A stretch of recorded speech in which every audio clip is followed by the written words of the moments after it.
of you present here, and I welcome one and all to this second day of our special lecture series on modernism in British poetry. We have with us the august presence of Dr. Suman Jana from Vivekananda College, Burdawan.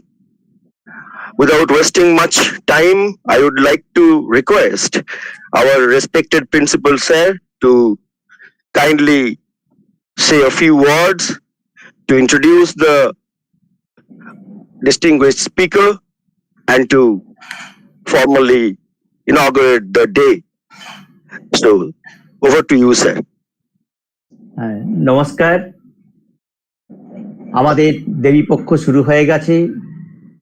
আর কয়েকদিনের মধ্যেই আমরা সমগ্র বাঙালি জাতি দেবীর আরাধনায় মত্ত হব। সেই প্রাককালে আজ আমাদের কলেজের ইংরেজি বিভাগের তরফ থেকে যে বিশেষ লেকচারের ব্যবস্থা করা হয়েছে, তার জন্য আমরা আমাদের কলেজের ইংরেজি বিভাগকে অনেক ধন্যবাদ জানাই। আজকের যিনি স্পিকার হিসেবে আমাদের সামনে এসেছেন, তিনি একজন খ্যাতিমান ইংরেজি সাহিত্যের অধ্যাপক, এবং তাকে আমরা পেয়ে নিজেদেরকে ধন্য বলে মনে করছি। ডক্টর সুমন জানা ইংরেজি সাহিত্যের একজন প্রখ্যাত অধ্যাপক। আমরা তাকে সুদীর্ঘ কাল ধরে চিনি। তার সুন্দর ব্যবহার এবং সর্বোপরি অধ্যাপক হিসেবে তিনি যে সুনাম অর্জন করেছেন, সেটা আমাদের কাছে খুব গর্বের বিষয়। তিনি দীর্ঘদিন বিবেকানন্দ মহাবিদ্যালয়ের অধ্যাপনা করে গেছেন এবং কর্মজীবন থেকে তিনি অবসর নিয়েছেন। এই অবসর জীবনেও তিনি কিন্তু ইংরেজি চর্চা করে যান এবং আমাদের ছাত্রছাত্রীরা তার দ্বারা বিশেষভাবে উপকৃত হয়, এতে কিন্তু কোনো সন্দেহ নেই। ব্যক্তিগতভাবে স্যার ডক্টর সুমন জানাকে আমি অভিনন্দন জানাচ্ছি। তিনি তার অমূল্য সময়কে নষ্ট করে আমাদের ডাকে তিনি সাড়া দিয়েছেন, এবং তার সাহচর্য আজ আমরা পাবো। আমাদের ছাত্ররা তার সুমধুর কণ্ঠস্বরে আজকে কবিতার যে রস, সেটা তারা অনুভব করতে পারবে, আস্বাদন করতে পারবে। এটা আমাদের কাছে খুবই একটা ঐতিহ্যের ব্যাপার হয়ে উঠবে, এতে কিন্তু কোনো সন্দেহ নেই। স্যারকে আমি বলছি যে আমরা যে কলেজটিতে পড়াই সেটি একদম গ্রামীণ কলেজ। আমাদের কলেজের অবস্থান একদম বর্ধমান জেলার শেষ সীমা, বীরভূম জেলার শেষ সীমা এবং মুর্শিদাবাদ জেলার শেষ সীমা। 2001 সালে আমাদের এই কলেজটি প্রতিষ্ঠিত হয়েছিল। এলাকার বিশিষ্ট জনেরা অমরচাঁদ কুন্ডুর নেতৃত্বে আমাদের এই কলেজটিকে প্রতিষ্ঠা করেছিলেন। আমরা সকলেই জানি যে আমাদের কলেজ যে অঞ্চলে অবস্থিত, সেটি কিন্তু মধ্যযুগের এক প্রখ্যাত জনপদ। আমরা যে রোমান্টিজমের কথা বলি, আজকে সেগুলো নিয়ে আলোচনা হবে, ওয়ার্ডসওয়ার্থের কথা আলোচনা হবে, কিন্তু এদের জন্মের অনেক আগেতে, ঠিক চৈতন্যের পরবর্তী যুগেতে এখানে এমন একজন কবি জন্মগ্রহণ করেছিলেন, যিনি হচ্ছেন রোমান্টিকতার শেষ কথা। তার রচনা কালোত্তীর্ণ, তিনি হলেন কবি জ্ঞানদাস। তিনি রাধাকে যেভাবে চিত্রায়িত করেছেন, রোমান্টিজমের যে ব্যাখ্যা তিনি দিয়ে গেছেন, যে চিন্তা ভাবনা তিনি দিয়ে গেছেন, সেটা আমাদের কিন্তু খুব গর্বের কথা। সেই রকম মধ্যযুগের সেই প্রখ্যাত জায়গা কান্দ্রার, যেটাকে গুপ্ত বৃন্দাবন বলা হয়, সেইখানে আমাদের কলেজটি অবস্থিত, এবং আমাদের ছাত্রছাত্রীরা যথেষ্ট বুদ্ধিমান, এলাকার গরিব খেটে খাওয়া সাধারণ মানুষের পরিবার থেকে আমাদের ছাত্রছাত্রীরা আসে। তাদের মধ্যে হয়তো শহুরে চাকচিক্য নেই, কিন্তু তাদের মধ্যে আন্তরিকতার কোনো অভাব নেই, এটুকু আমরা বলতে পারি। এবং আমরা নিজেদেরকে খুব গর্ব অনুভব করতে পারি যে আমরা শিক্ষক হিসেবে অন্তত তাদের কাছাকাছি আমরা যেতে পারি, ছাত্র শিক্ষকের একটা মধুর সম্পর্ক আমাদের কলেজে গড়ে উঠেছে। এই অতিমারীর আবহাওয়া থেকে যখন আমরা মুক্ত হব, যখন স্বাভাবিক ছন্দে আমাদের জীবন আবার প্রভাবিত হবে, তখন তাকে আমরা আমন্ত্রণ জানাবো তিনি যেন সশরীরে আমাদের কলেজে আসেন এবং আপনার চরণধলি স্পর্শেতে আমাদের এই মহাবিদ্যালয় যেন ধন্য হয়ে ওঠে, এই শুভকামনা আমরা করছি। আজকে যে বিষয়গুলিকে নিয়ে আলোচনা হবে, ব্রিটিশ কবিতাকে নিয়ে আলোচনা হবে। আমরা ইংরেজি সাহিত্যকে খুব ভালো বুঝি না, বিশেষ করে আমি ভালো বুঝি না, কারণ ইংরেজি সাহিত্যের গভীর প্রবেশ করার মতো শক্তি বা সামর্থ্য আমার নেই। আমি একজন শ্রোতা মাত্র, এবং মাঝে মাঝে আমরা কবিতা আমরা পড়ি, ঠিক কথা। উইলিয়াম ওয়ার্ডসওয়ার্থের কবিতা আমরা পড়েছি, স্যামুয়েল টেলরের কবিতা পড়েছি, জন কিটসেরও কবিতা পড়েছি, শেলি, লর্ড বায়রন, এদের কবিতাগুলো আমরা পড়েছি, কিন্তু এই কবিতাগুলোর যে মর্ম কি সেটা বোঝার মতো শক্তি এবং সামর্থ্য আমার নেই। এবং সব থেকে যেটা বড় কথা, আমি যখন ইংল্যান্ডে যাই তখন আমি দেখেছি, মানে এদের কথাগুলো বারবার মনে পড়ে যাচ্ছিল যে এদের রচনা আমরা পড়েছি, কিন্তু সেই রচনাগুলোকে বোঝার মতো শক্তি বা সামর্থ্য আমাদের না থাকার জন্য আমরা তখন সেটাকে অনুভব করতে পারি না। এবং আমি যখন এডেনবরাতে যখন যাই তখন ওদের কবিতা উৎসব চলছিল এবং একটা সামার উৎসব চলছিল, সে একটা অসাধারণ, সেটা আমার জীবনের ক্ষেত্রে একটা খুব বড় একটা পাওনা। তখনই আমরা বুঝতে পেরেছিলাম যে কঠিন সাহিত্য কত যে উন্নত। সেই কবিতা মুহূর্তগুলোকে আমাকে বারবার নাড়া দেয়, ভালো লাগে। যদি আরেকটু ভালো ইংরেজি জানতাম, যদি ভালো একটু ইংরেজি শিখতে পারতাম, তাহলে পরে হয়তো গভীরভাবে সেগুলোকে আমরা অনুভব করতে পারতাম, কিন্তু সেটা আমরা জানি না। আজকে আমরা ডক্টর জানার কাছ থেকে সেগুলো আমরা জেনে নেব। দুযোগ বিস্ময়ের সঙ্গে আমি ইংল্যান্ডের প্রকৃতিকে দেখেছি, আমি টেমস নদীর যে আনন্দ ধারা সেটাকে আমরা দেখেছি, এবং এডেনবার্গে স্কটল্যান্ডের যে বৈচিত্র্যময় যে প্রকৃতি, ফুলে ফলা ভরা যে সেই প্রকৃতিকে আমরা অনুভব করতে পেরেছিলাম, এবং সেখানে কবিতা উৎসবে আমি নিজেকে অংশগ্রহণ করতে পেরে নিজেকে খুব ধন্য মনে করেছিলাম। যাই হোক, আমি আর বেশিক্ষণ সময় নষ্ট করতে চাই না। আমরা ডক্টর জানার কাছ থেকে আমরা ইংরেজি কবিতার মহত্ব, ইংরেজি কবিতার বৈশিষ্ট্যগুলোকে আমরা জানতে পারবো, আমরা অনুধাবন করতে পারবো। আমি আরেকবার ইংরেজি সাহিত্যের অধ্যাপকদের ধন্যবাদ জানাই যে তারা এত সুন্দর একটা লেকচারের ব্যবস্থা করেছে, এবং এই ধরনের পণ্ডিত মানুষদের সান্নিধ্য আমাদের ছাত্ররা পাচ্ছে, তার জন্য আমি আমার ইংরেজি বিভাগকে ধন্যবাদ জানাচ্ছি। একই সময়েতে যাদের কারিগরি সহায়তা ছাড়া আমাদের এই অনুষ্ঠান সম্ভবপর হতো না, সেই সুমিত কর, সাহাবাজ আহমেদ মন্ডল এবং আলী, তাদের প্রত্যেককে আমি আমার ধন্যবাদ জ্ঞাপন করছি। আসুন আমরা সবাই মিলে অন্তত কিছুক্ষণের জন্য আমরা কাব্য এবং কবিতায় নিজেদেরকে নিমজ্জিত করতে পারি, অন্য একটা জগতে আমরা চলে যেতে পারি, এটুকু বলে আমি আমার বক্তব্য শেষ করছি, এবং স্যারকে আমি অনুরোধ করছি যে আপনার বক্তব্য আপনি স্যার শুরু করুন। নমস্কার নেবেন, ভালো থাকবেন। প্রিন্সিপাল স্যারকে আমার নমস্কার, আন্তরিক শ্রদ্ধা। এই বিভাগের সমস্ত ছাত্র ছাত্রীকে আমার প্রাণ ভরা ভালোবাসা।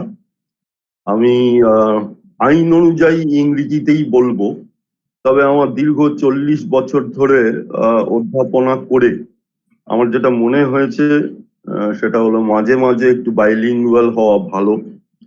কারণ মাস্টারমশাই যেমন বললেন আপনাদের ছাত্রদের কথা, আমি নিজে আমার জীবন যখন প্রথম ছাত্র হয়ে শুরু করতে যাই ভারতের টপ 10 কলেজেসের ভেতর একটিতে, সেখানে আমি বর্ধমানের গ্রামের ছেলে।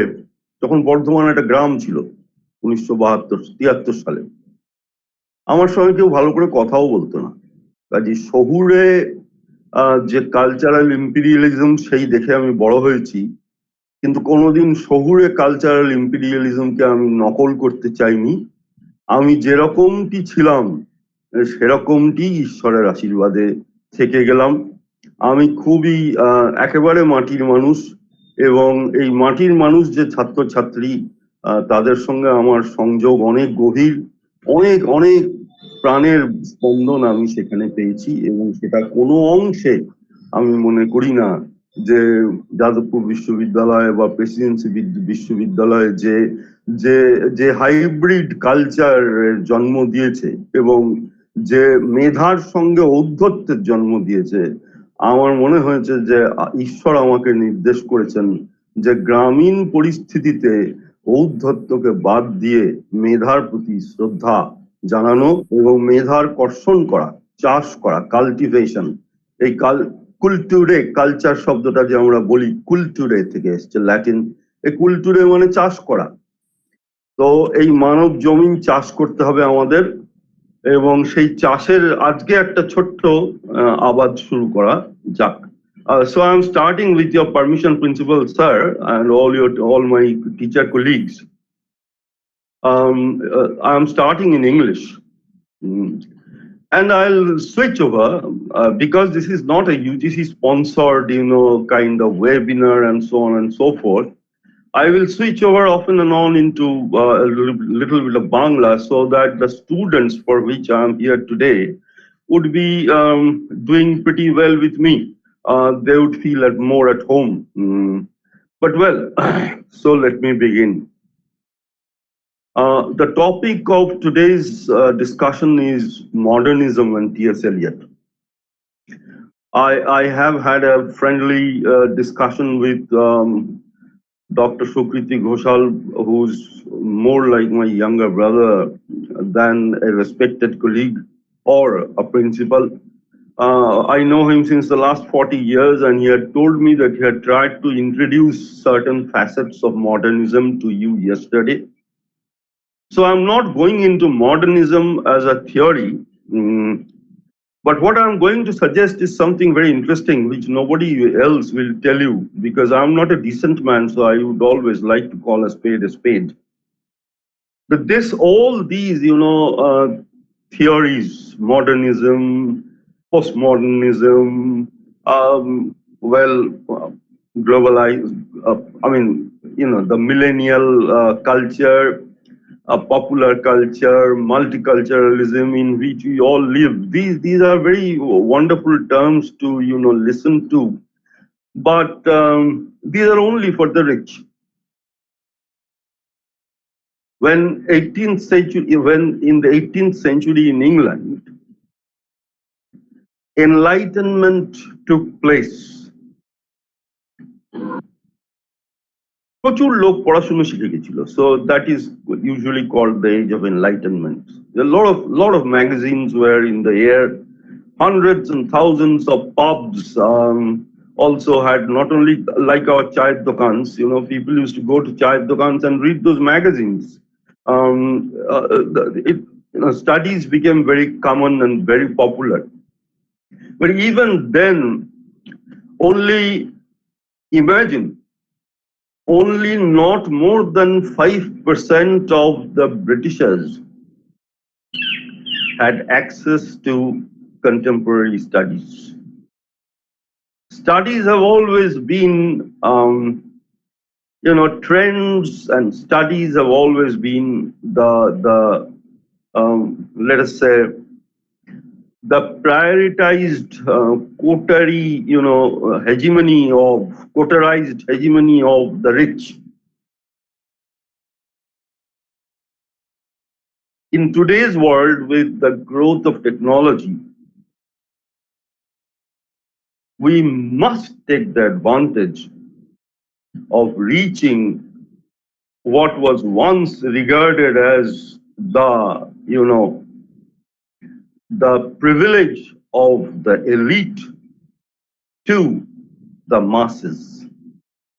When Eliot became Eliot, one of the greatest of our English poets, no doubt about it, and nobody is doubting it, nobody has ever doubted it. Well, I'm afraid not more than 3 people out of 100 in America. He was transatlantic, so he had American roots, and he wrote English poetry. He is within the canon of English literature, and he is not recognized within the small coterie sub-canon of American literature. So he's transatlantic. And only 3% of the British and American population knew him, read him. We say often that Eliot had revolutionized, our perceptions and all that. Nothing of that sort. Yes, he revolutionized modern English poetry, and how I'll just kind of try to introduce in a few sentences, and then I go into Prufrock.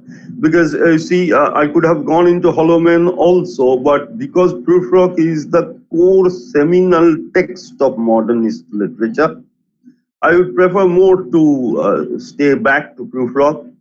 And my young friends, who I have later calculated that all of them are junior to my elder daughter, who is also part of the academia, Dr. Oishi. So they are junior to her. So I feel that, well, I am speaking to my students and to my grand students, and not formally to respected colleagues and so on and so forth. Yes, Durga Puja is about to come. And let me assure you, Minakshi and all the ladies, including some Rehana Sultana, because I remember the name because she is one of my most favorite students ever. Though this Rehana Sultana is yet to be known to me. One of the most brilliant students of mine was Rehana Sultana. So I remember her, and I'm still in touch with her over the last 30 years. She is in Hyderabad right now. So let all the ladies be assured that I, throughout my teaching career, throughout my life, had considered you to be part of the Holy Mother who is going to be worshipped within a few days, within 3 more days. So it's my love for humanity, my respect to my women students, my love for the poorer sections of society, for people who either are first generation learners or second generation learners, at most third generation of learners, maybe 1% or 3%. But even then, those who are third generation learners, maybe they are the first generation learners in English. So for them, I am an ideal person to feel home with. And if any of you wish to interrupt me, this is another, maybe the Gorai who has left. ও মা হতে চায় না বোধহয় আমার, ঠিক আছে, কোনো অসুবিধা নেই, বা ফিরে আসবে একটু পরেই. So anyway, I understand the limitations of let us say internet connections and all that. So let us begin. How modern poetry became modern in a very small sense, but in a very basic sense. You see, traditional, as the principal sir had suggested, that English poetry flowered with Keats and Shelley and Wordsworth and Coleridge and Byron and so on and so forth. But the tradition, if you ask me, the tradition, what is the central tradition of English poetry? This was a question I was asked in 1981 when I faced the College Service Commission. And I couldn't answer. The proper answer I couldn't give. But later on I realized that the tradition, the core central tradition of English poetry is simple, sensuous, and lyrical.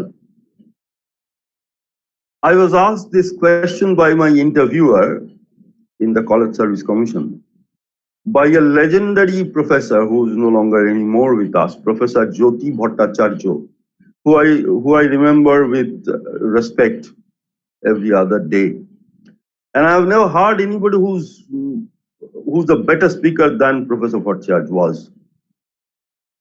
As all of you know, that he was a professor in Calcutta University, and much more than that, he was the first education minister of West Bengal in the leftist rule. between 67 and 69 till 71. Yes, those were the days when we did not have Bum Front but Jukto Front.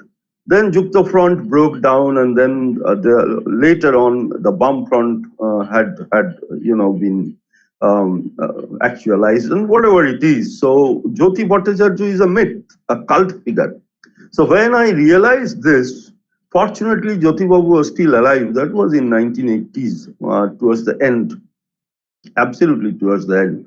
So I went to another very major, colossal teacher, Professor Mohit Kumar Rai, and I asked him, sir, is this answer correct? This is what I have been thinking of, because this is a question which I couldn't understand. I couldn't answer during my interview.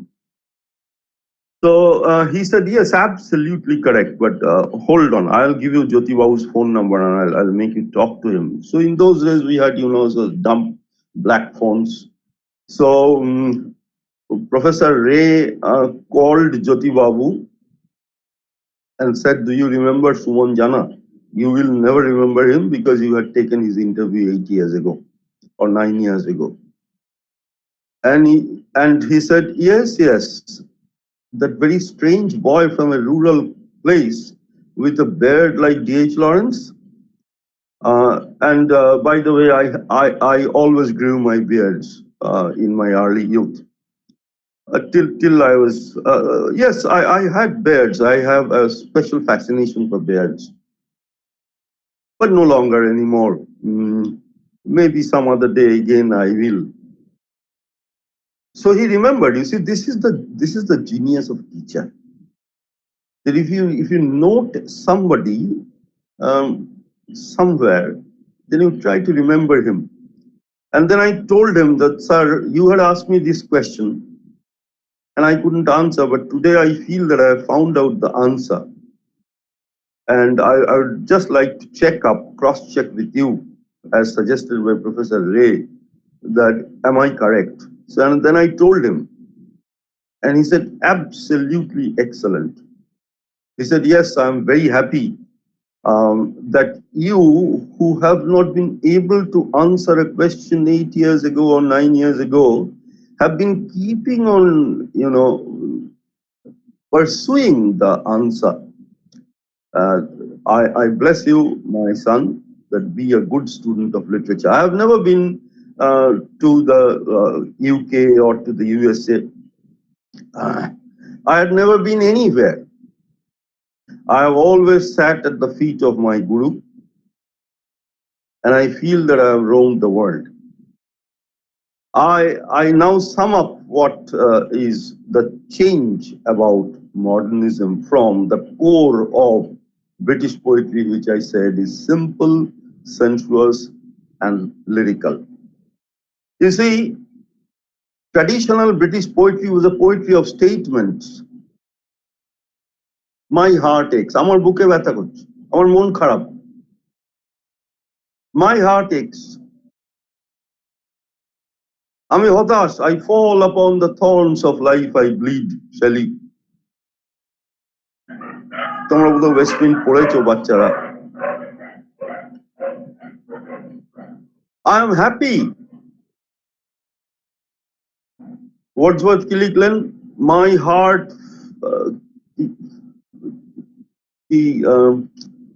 my heart jumps up, leaps up, yes. My heart leaps up when I behold a rainbow in the sky. So all these are statements, of emotions. Emotions were translated into poetry through statements. That is why it is simple. That is why it is sensuous, because, our emotions are, a combination of our expression of the sensory apprehension of nature or life at large, basically. Even Shakespeare, if you read the sonnets, you'll find that he has set the central tradition of English literature by stating that what he wishes to do. When he's sad, he says, I am sad. When he's happy, he says, I am happy.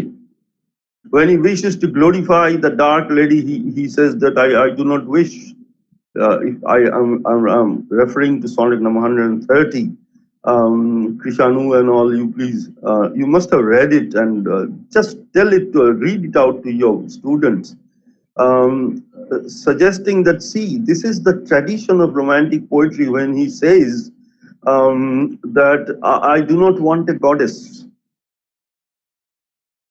I do not want one who would, fly on the winds, or who would speak and birds would start singing. But I would like one, a very homely, rather ugly, a black lady, a very ordinary person, and yet she is more than a goddess to me. This is the central tradition of English poetry. Everywhere, everything has been stated. The change that came with Eliot, in fact, modernism begins in English literature more or less with 1917, and it culminates in 1922, both through the hands of James Joyce and T.S. Eliot. Eliot wrote The Love Song of Prufrock, which was published in 1917. In 1922, the highest achievement of modern poetry, The Westland, was again written by Eliot. In 1922, the highest and the greatest achievement in modern English, experimental novels, that was also written, penned, and published by the name of Ulysses by James Joyce. So what was the change? Why do we call it modern?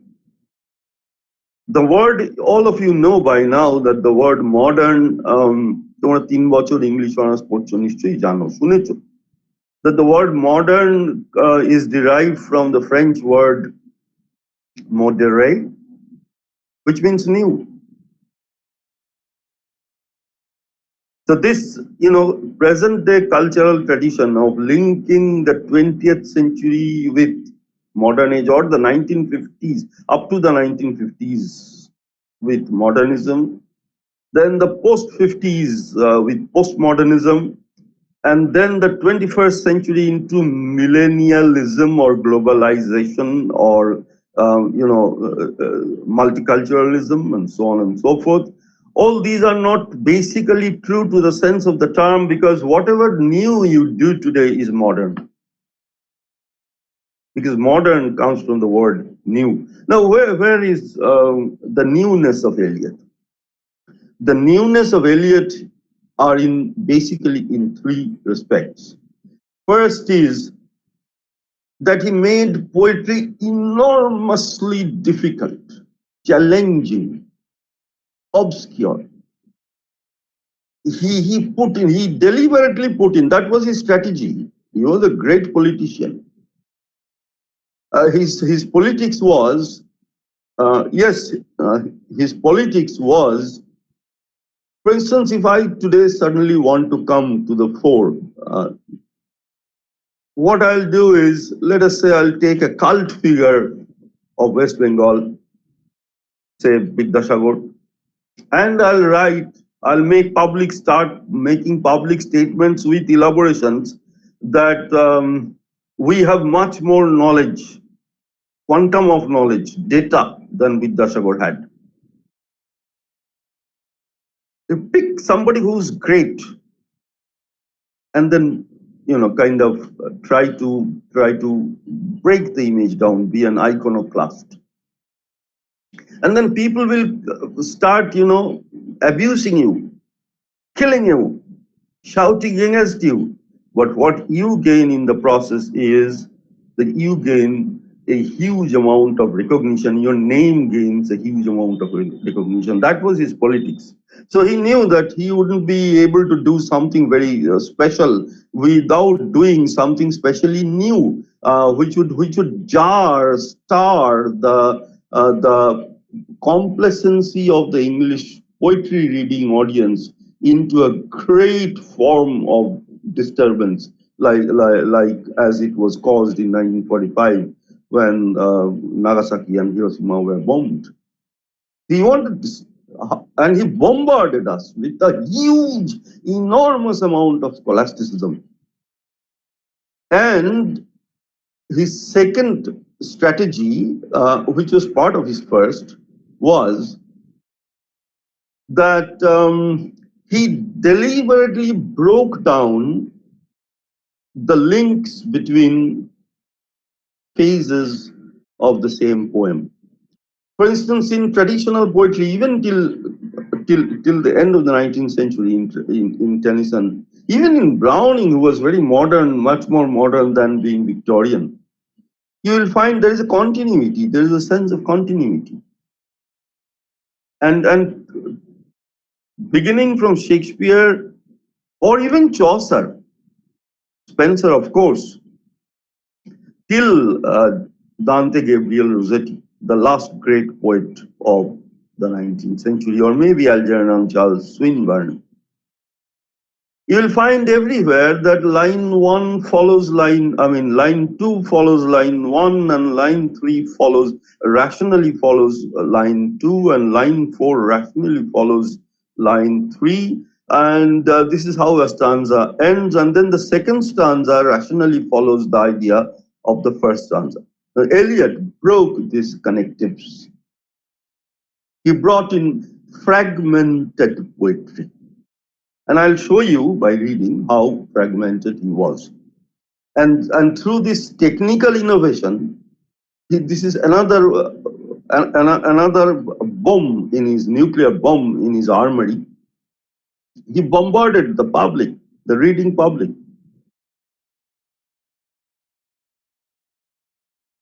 And third, that instead of being a poetry of statement, he wrote a completely different kind of poetry, a poetry of indirect suggestions.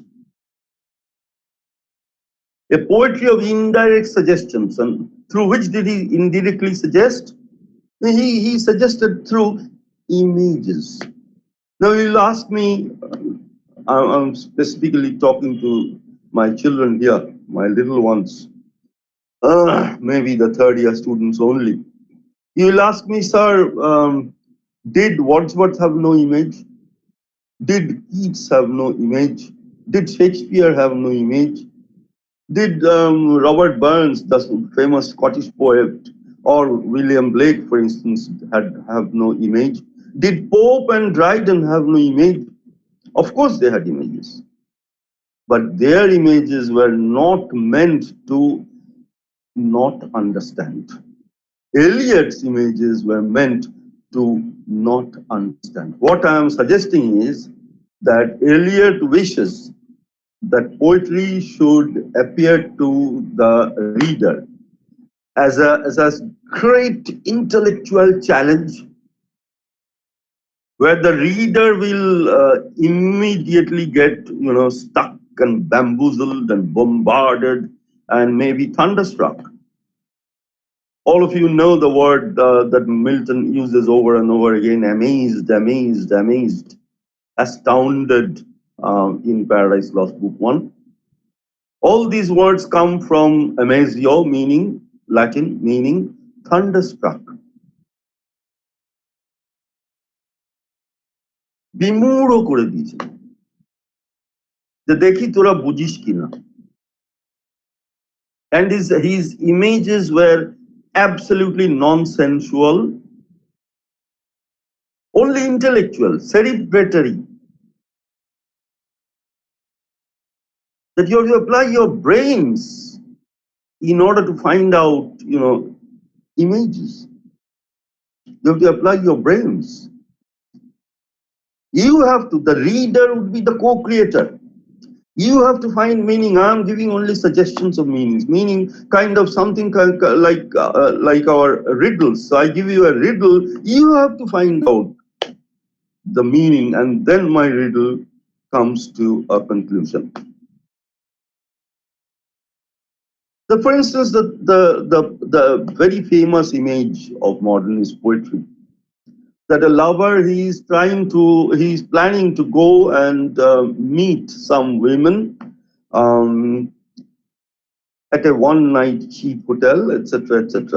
And incidentally, we'll gradually come to know that these are not really women, what we know as the romantic notion of love, but they're sex objects. So the speaker is considering the possibility of he's going to meet certain sex objects and buying them. And he introduces him as a part of the evening because, you know, all these unholy activities would take place in the night. So when you go for unholy activities, you begin in the evening. So he says the first three lines, let us go then, you and I. We'll find out who the you is later on. So cholo tumi আর আমি যাই কখন যাব Now when the evening is spread out in the sky সন্ধ্যা ছড়িয়ে পড়েছে কিরকম like a patient etherized upon a table. Now this is an image which is related to the evening. A patient, now imagine this, the image, visualize it. For instance, Suman Jana is going to have a surgery and he is absolutely half nude or whatever it is, he doesn't even know. And the doctors have etherized him. He is not in his consciousness. He is in absolute immobility. বাংলায় যাকে বলে কেলিয়ে রয়েছে, absolute immobility, astounded. He doesn't even know what is happening to his body. Why does this image come at the beginning of a love song? That the romantics have always traditionally associated the evening with holiness. For instance, Wordsworth's famous line, evening comes as a holy nun anywhen. বাচ্চারা তোমরা নিশ্চয়ই জানো নান হচ্ছে Christian সাধিকা. So evening comes as a holy nun.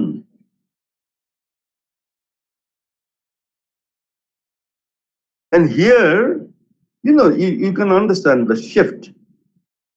Here, evening is like a patient. Is the atmosphere sick?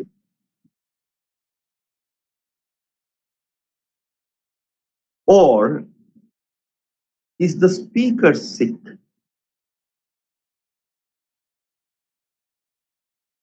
Well, I'm sure the speaker is sick. And who's the speaker? The love song in the love song of J. Alfred Prufrock, of course, Prufrock is the speaker. And it is he who proposes to the you, who later on will come to realize is his fragmented other self. Kappa, schizophrenic. ওর দুটো সত্তা, নিজের মনে মনে কথা বলে। খ্যাপা দেখবে তোমরা, নিজের মনে মনে কথা বলে, নিজের সঙ্গে নিজে কথা বলছে।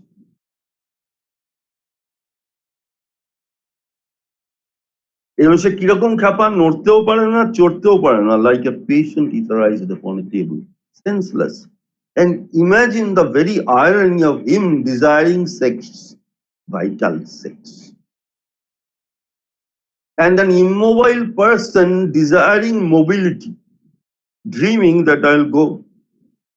And he speaks to his other self. And he speaks, instead of the women, he speaks about the sky, evening sky. And he doesn't speak about the sky being, you know, kind of senseless, but the evening is senseless, like a patient etherized upon a table. What is suggested, of course, is that this is called the typical representational kind of imagery. The non-sensuous, the intellectual, the representational kind of imagery. The evening represents the condition, the state of mind of the speaker.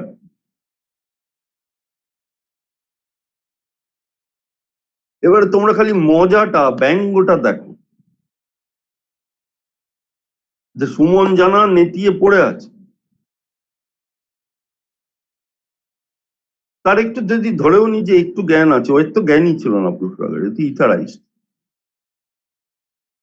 Prufrock is projecting his own mind into the evening.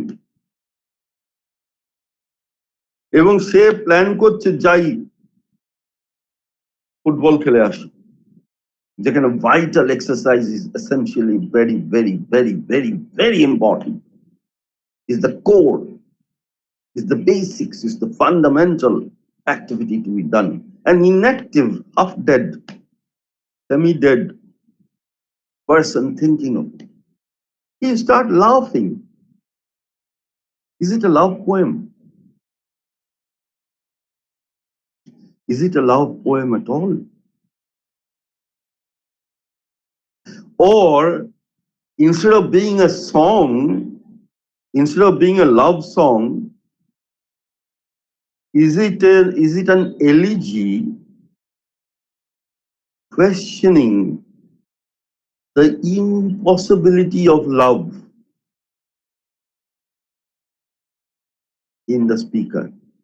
And then who is the speaker? Prufrock. Okay. Who's Prufrock? No, he is you and I. Let us go back to a little bit of history. Now I think what the point I was trying to make, that how Eliot had differed, how he removed poetry from the central tradition of, English poetry, how he removed his poetry and called it modere, new, modern, modernist. The difference, of course, between excuse me, teachers, but it's for the students. So the difference, of course, is there is a difference between modern and modernist. Modern may be historically modern, but modernist is consciously, strategically trying to create and to build or to establish something absolutely new. And he's achieving it. And before coming to the text, very interesting, there is an epigraph. And before coming to the epigraph, I'll have to tell you 2 or 3 lines about Dante. Now, all of us know that Dante was the greatest 14th century Italian poet, and his very, very, very famous epic, inimitable Christian epic, was the Divina Commedia, which he originally titled Commedia. Later on, he revised and the title came the Divina Commedia, the Divine Comedy. And there, Dante, imagines him being blessed. He takes the most famous Latin author, Virgil, as his guide, who takes him through hell, where everybody is suffering. You can understand hell.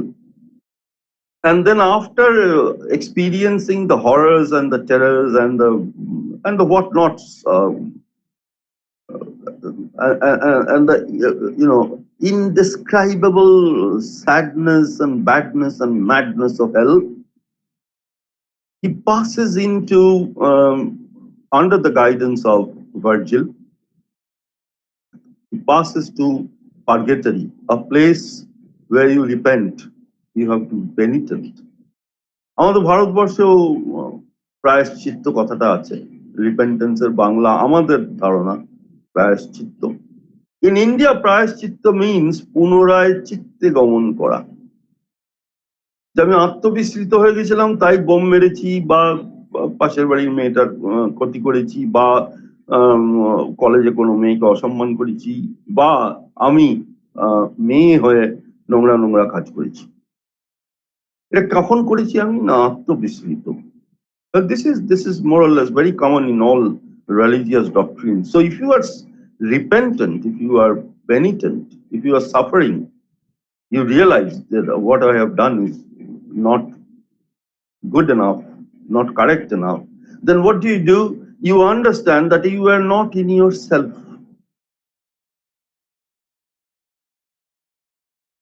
So you try to return into yourself. Punoray chitte gamon kora. And the self is static, calm. দেখবে আমাদের ভারতীয় যে দর্শন সেখানে এই কাম static সেলফের ইমেজটা হচ্ছে প্রদীপের শিখা, জ্বলছে তো জ্বলছেই, জ্বলছে তো জ্বলছেই, জ্বলছে তো জ্বলছেই। Buddha himself had said, Atma Deepo Bhava. Be a light to yourself. And this deep is not the Kali Puja's Deepavali, where it will blow out by the north wind, which starts blowing usually after 9 p.m. This will never blow out, and this will not flicker. This will stay calm and straight. So you enter your S capital, S-E-L-F.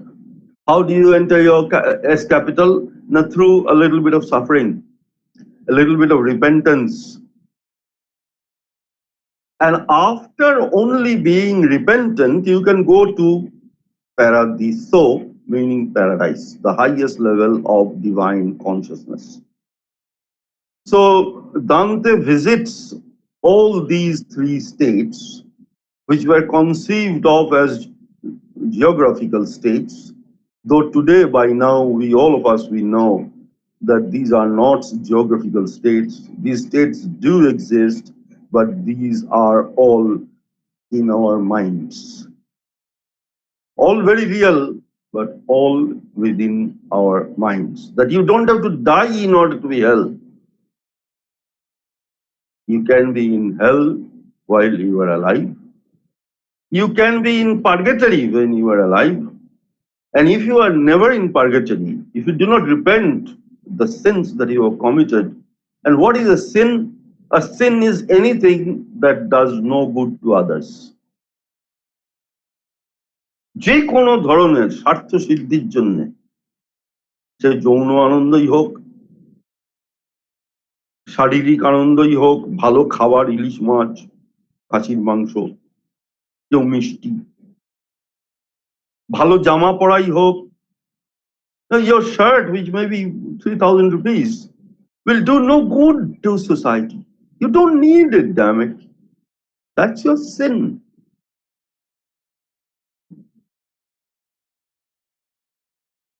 That's a terrible sin. Why do you need a shirt? You need a shirt to cover your nakedness. You do not need a shirt of 3,000 rupees, a branded shirt, let us say Color Plus or anything of that sort. I have many rich relatives and I know what kind of branded shirts they wear. My own younger brother was advisor to the Prime Minister of England. He had died on 3rd September this year. And I've seen these rich people, the socially successful people, putting on, branded shirts. I feel that is a sin. Because if your purpose is to hide your nakedness, then a decent shirt of 400 or 500 rupees would be more than enough, just as enough as a shirt of 10,000 rupees, let us say. So wearing a shirt in order to please yourself, amake sundar dekhabe. Our women are fond of dressing. Why? Because they would present themselves as lucrative. This is sin.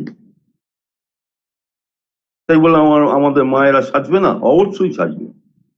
একটা ছোট্ট কুমকুমের টিপ পরে, একটু হালকা একটা কানের দুল পরেও চরম সুন্দর সাজা যায়, যদি মনটা খুব সুন্দর থাকে। A different kind of radiance will come out of you. You don't need, 1 lakh rupees of a bala and chur and this and that, and another 1 lakh rupees of a chain and so on and so forth, or a sitahar of 2 lakh rupees. You don't need these things. These are sins. So when we realize that our sins have moved us away from ourselves, then we are in purgatory and we repent. Ami punoray chitte gamon kori. একবার চিত্তে গমন করে যদি স্থিত হওয়া যায়, then you reach heaven. So this is the theological implication of the Divina Commedia, which we call the Divine Comedy. Now, of course, it begins with hell, and hell has 9, strata. এক চোর ছাঁচোর একটু bomb মেরেছে, দুটো খুন করেছে, first circle of হেল। দুটো rape করেছে, second circle, third circle. Rape করেছে, লোকের বাড়ি জ্বালিয়েছে, টাকা চুরি করে নিয়েছে, বিদেশে পালিয়েছে, ফোর্থ সার্কেল। এরকম করতে করতে করতে করতে 9, there are 9 circles. 8th সার্কেলে এসে Eliot had met a famous, the ghost of course, the hellish spirit of the very famous aristocrat of Italy, of Tuscany, and of course, all of you know by now that that the Divine Comedy is written not in Italian but in the Tuscan language, which, by virtue of its excellence over all other dialects of Italian language, has been accepted today as contemporary modern Italian language.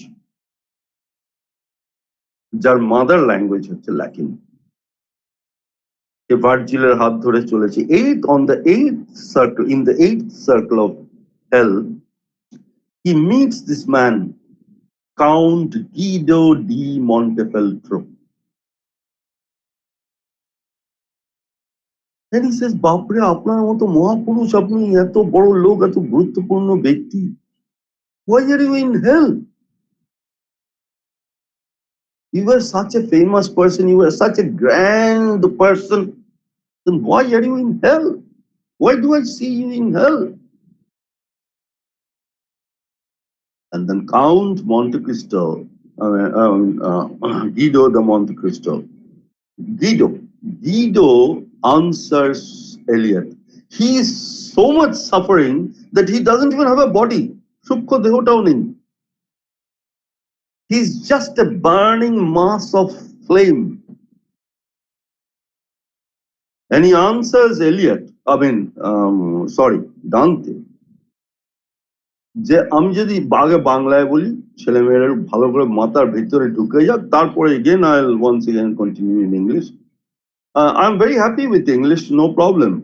But somehow, as I said, through my experience, that some part of bilinguality, the mother tongue, it helps in comprehension. একবার মানে মাথার ভিতরে ঢুকিয়ে দেয় important জিনিসগুলো, আর জীবনে বেরোবে না।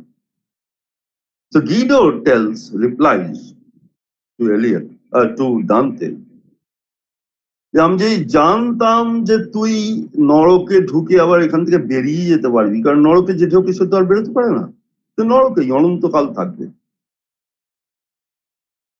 তাহলে আমি তোকে বলতাম না, কারণ তুই বাইরে গিয়ে বলে দিবি। কেন বলতাম না? Because Guido was a count and he was a very rich man and he was supposed to be a kind of what you call sponsor or a patron of arts and what not, culture. He is very conscious about his reputation. তুই তো গিয়ে বলতে পারবি না কাউকে, সেই জন্যে আমি তোকে বলছি, আর আমি বলছি মানে এই ফ্লেম গুলো কাঁপছে।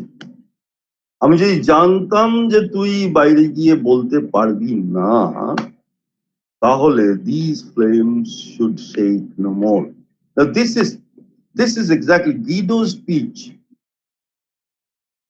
is the epigraph of the poem. So before you start reading the love song, first you read the title. Look at the fun and the intellectual quizzing, deliberate intellectual quizzing. He is torturing his readers intellectually. বুঝতো মানে বুঝে দেখাতো, তোর বাপ বুঝি না দেখতে চাই। This is modernism. This is not modern but modernist. And then you come to a fix. What is happening? Title is প্রেমের কবিতা, অমুক বাবুর প্রেমের গান। And the epigraph, which is a kind of pre-telling of what is going to happen, what you are going to understand in the poem, what you are going to find in the poem. The epigraph is actually a summary of the poem. The spiritual summary, I mean. Summary in spirit, not in letters. And there you find Guido de Monte Cristo in hell.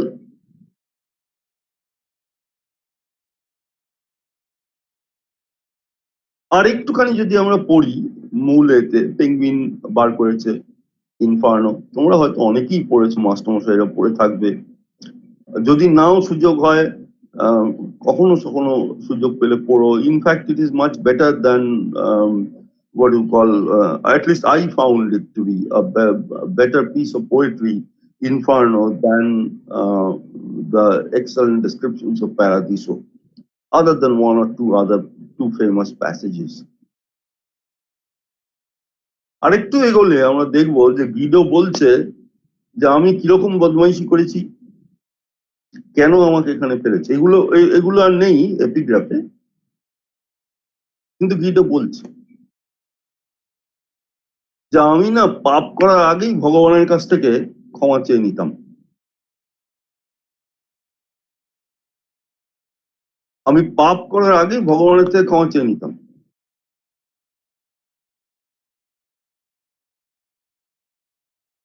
যেমন ধরো তুমি এলে, এসে নবনীতা বলে একটি মেয়েকে দেখতে পাচ্ছি, শিফা বলে আর একটি মেয়েকে দেখতে পাচ্ছি।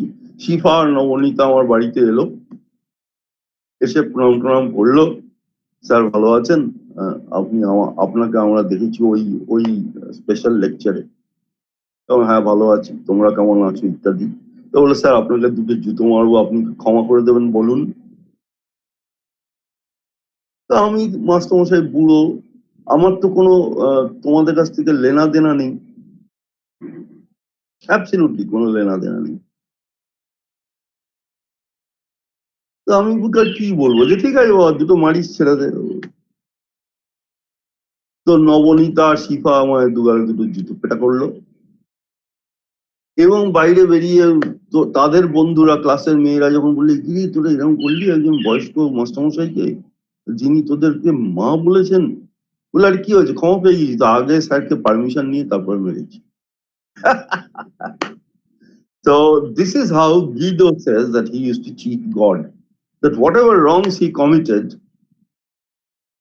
he first Somnath Mondal hasche, yes, I want you to laugh, smile, because reading, learning and teaching are all absolutely wonderful jobs of happiness. তোমরা জানো না, আচ্ছা আর হেসে দেখাতে হবে না, আমি বুঝতে পেরেছি সবাই মজা পাচ্ছ। রাজেশ, আর কাউকে জানাতে হবে না যে তোমরা মজা পাচ্ছ, কারণ আমি তো মজা পাচ্ছি। আমার মজাটা তোমাদের মধ্যে ইনসেমিনেট হতেই হবে, কোনো উপায় নেই। আমি যদি গড় গড় গড় গড় গড় করে মুখস্থ বলি, তোমরাও ভাববে ছেড়ে দেওয়া খেতে পাচ্ছি, তো আমি বুঝতে পারবো আমারও আনন্দ হবে না। So anyway, to come back.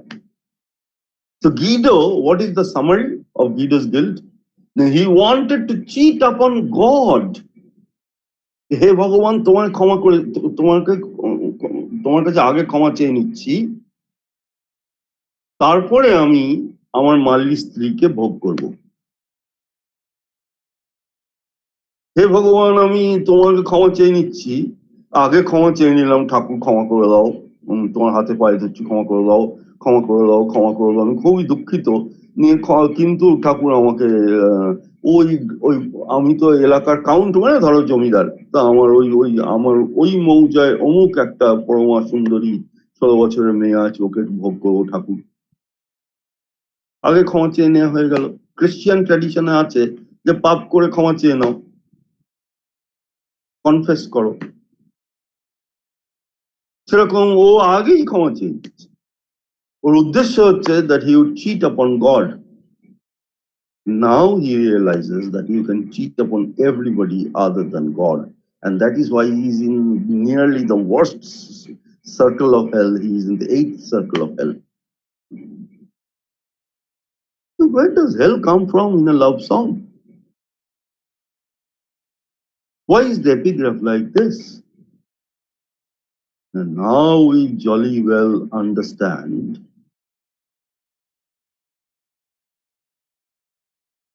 that all the readers, as also Prufrock himself, are posited in hell, all of us. We are doomed in a hellish atmosphere. So one poet in hell is speaking through another character, Prufrock, who is in hell, to us who will never be able to redeem ourselves to heaven through penitence, through purgatory, and that everybody, everything described in the poem is located in hell. Why? The why is very simple. In 1848, Karl Marx and Friedrich Engels, much before Eliot was writing, Karl Marx and Friedrich Engels wrote a pamphlet, The Communist Manifesto. Incidentally, I am not a communist, but I respect communists. I respect Marx and Engels. Marx's love for humanity is unquestionable, but I am not a communist. That is a different story altogether. But Marx's love for humankind is just really incomparable.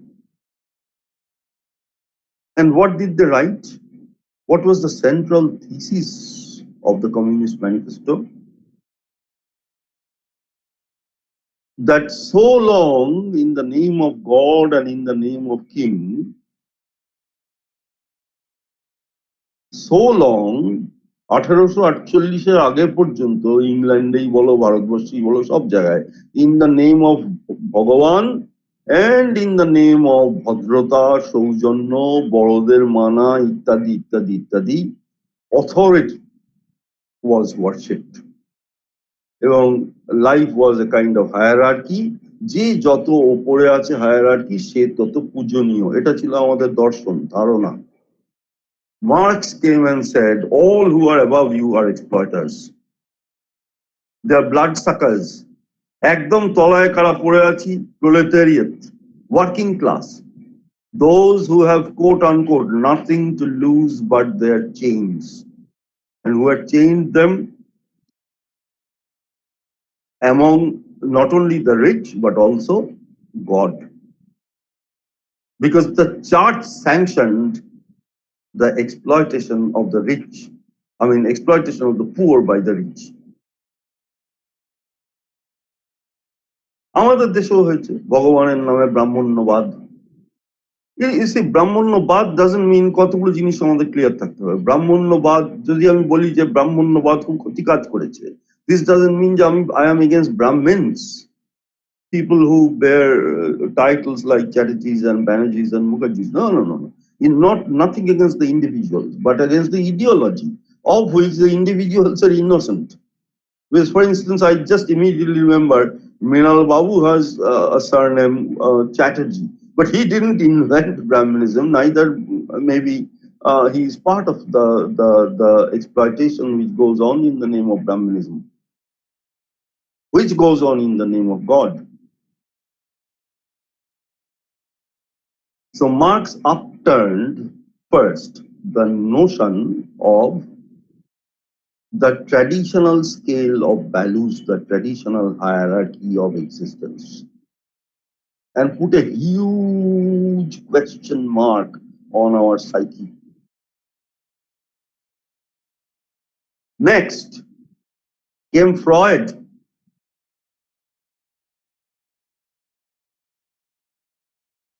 A Swede, Sigmund Freud. And he said even something much more heretical than Marx. He laid out for the first time in the history of civilization his theory of how the human mind works. And what was his theory? To cut short all the things, primarily human mind, what we know as the human mind, is just 1/8 of the entire mind. আমার চেতন সত্তা, আমার যেটা দিয়ে আমি চিন্তা করি, যে সুমন জানা তুমি এখন কি করছো, না এখন আমি ছাত্রদের সঙ্গে পড়াশোনা নিয়ে আলোচনা করছি, কবিতার গভীরে ঢুকছি, এটা কে বলছে? আমার কনসিয়াস মাইন্ড। তোমরা কি করছো? তোমাদের যদি তোমাদের বাবা মা জিজ্ঞেস করে কি করছিস, বলবে আমরা এখন অনলাইনে স্যারের কথা শুনছি। This is your conscious mind. This is just 1/8. The 7/8, our mind is like an iceberg. আইসবার্গের একটুখানি দেখা যায়, আর আসলটা তলায় থাকে। The 7/8 is the unconscious, which is nothing but a sea of sexuality. Jaunata, jaunata, jaunata, jaunata, jaunata. Instincts.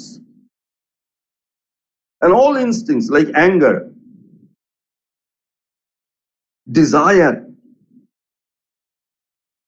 all are, manifestations of jaunata.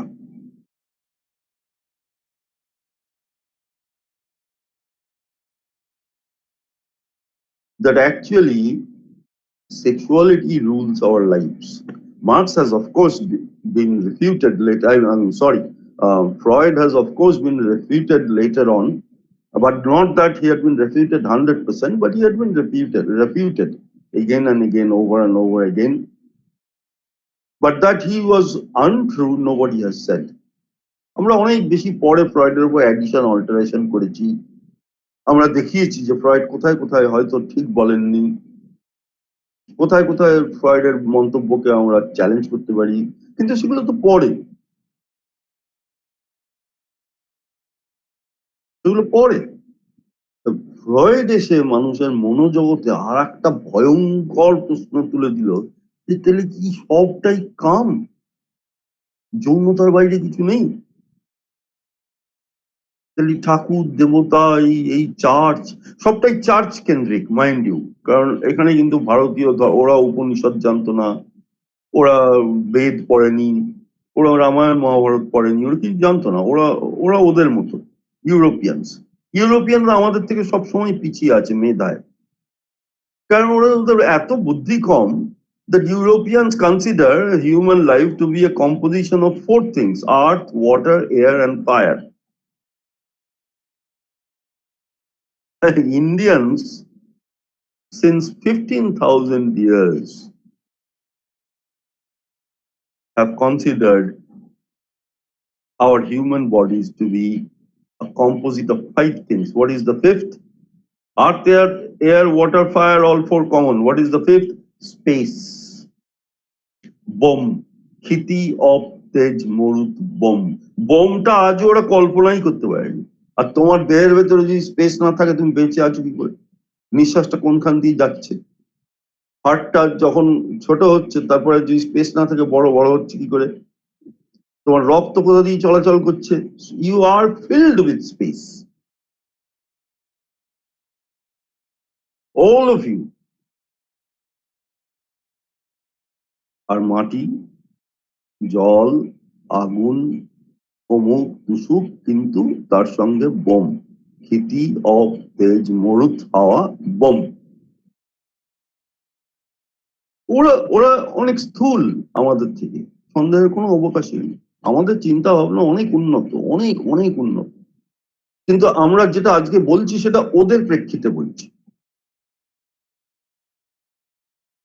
The people were absolutely awestruck.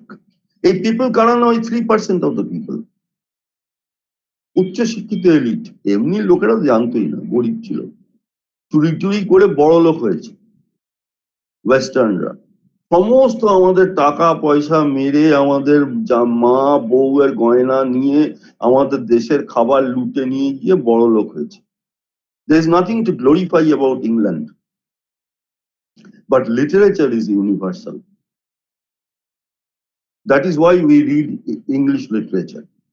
And one of my colleagues, once upon a time, while I was delivering a lecture, a seminar lecture in a very famous university in India. He was a senior colleague and he stood up and he said, why are you speaking in English then? Why did you learn English?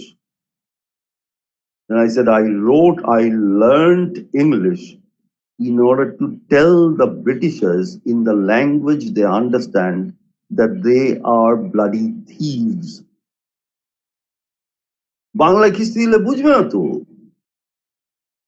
বাংলায় যদি বলি তোরা তো চোরের জাত, তোরা মূর্খ, তোরা অজ্ঞান, তোরা পঞ্চভূতের, তোরা জানিস না তোরা চারটে ভূতে তোরা লিমিটেড, তোদের তো জ্ঞানই নাই, তোদের কাছ থেকে আমরা কি নেব?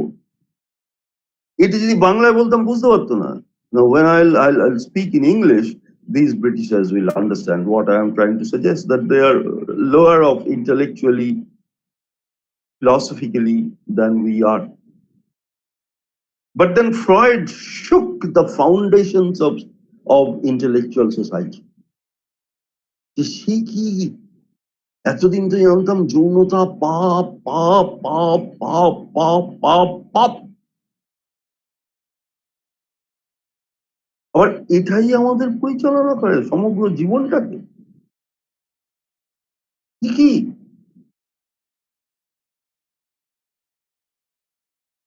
কি and then Schopenhauer, আর একজন বিখ্যাত দার্শনিক, বাচ্চারা তোমরা তোমাদের স্যারেদের থেকে শুনবে, উনি 1900 সালে মারা গেছিলেন, 54 বছর বেঁচে ছিলেন, 56, 1844 জন্ম। Schopenhauer, he wrote, অনেক কিছু লিখেছিলেন, তার মধ্যে একটা sentence, oft quoted sentence, my God, comma, you are dead, unquote. So he declared the death of God. Now that these three were correct to the Western mind became evident when in 1912 there was the Bolshevik Revolution. Bloodshed, bloodshed, bloodshed, bloodshed, bloodshed. Millions of people had died.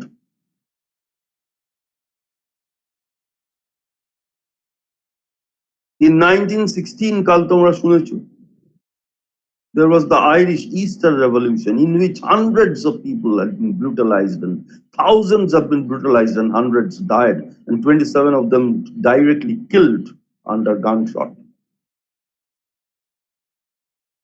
In 1914 started the First World War, which was a gory massacre where 10 million people had lost their lives, meaning that if every soldier had a father, had a mother, and had a brother or sister,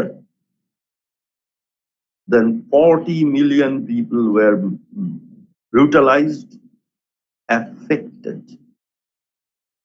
If some of the soldiers even were married, had wives and children, then another 5 to 10 more million people were brutalized and affected. Eliot sees this mass carnage. কাল তোমরা সুকৃতির কাছে নিশ্চয়ই শুনেছো, the second coming is at hand, tide of violence, deluge of the blood-dimmed tide, etc.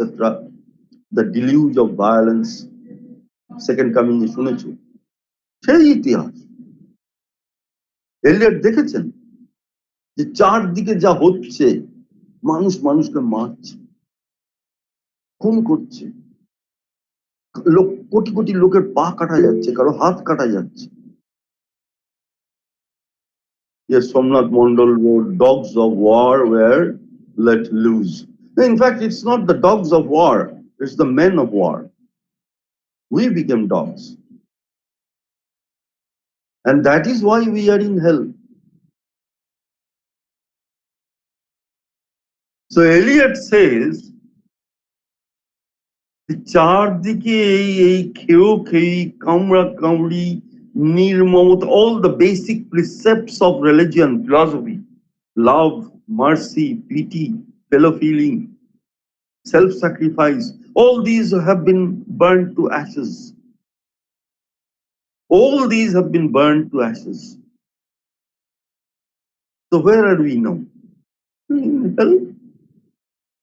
So it is the love song, if at all it is a song, we'll gradually understand that it is an elegy. So it is the elegy of the destruction of the possibility of love, written by a potential lover who realizes that love will never come to me, I who am in hell, and maybe in the 8th circle of hell, because I have posited my poem through the epigraph in the 8th circle of hell. এইবার বাচ্চারা বলো, এতক্ষণ যেটা বললাম একটু সব ঠিকঠাক আছে নাকি তোমাদের এই অংশটা অবধি তোমাদের কোনো প্রশ্ন আছে? I am afraid this is very, I have simplified it and I have made the thing very clear to students who wish to listen to me.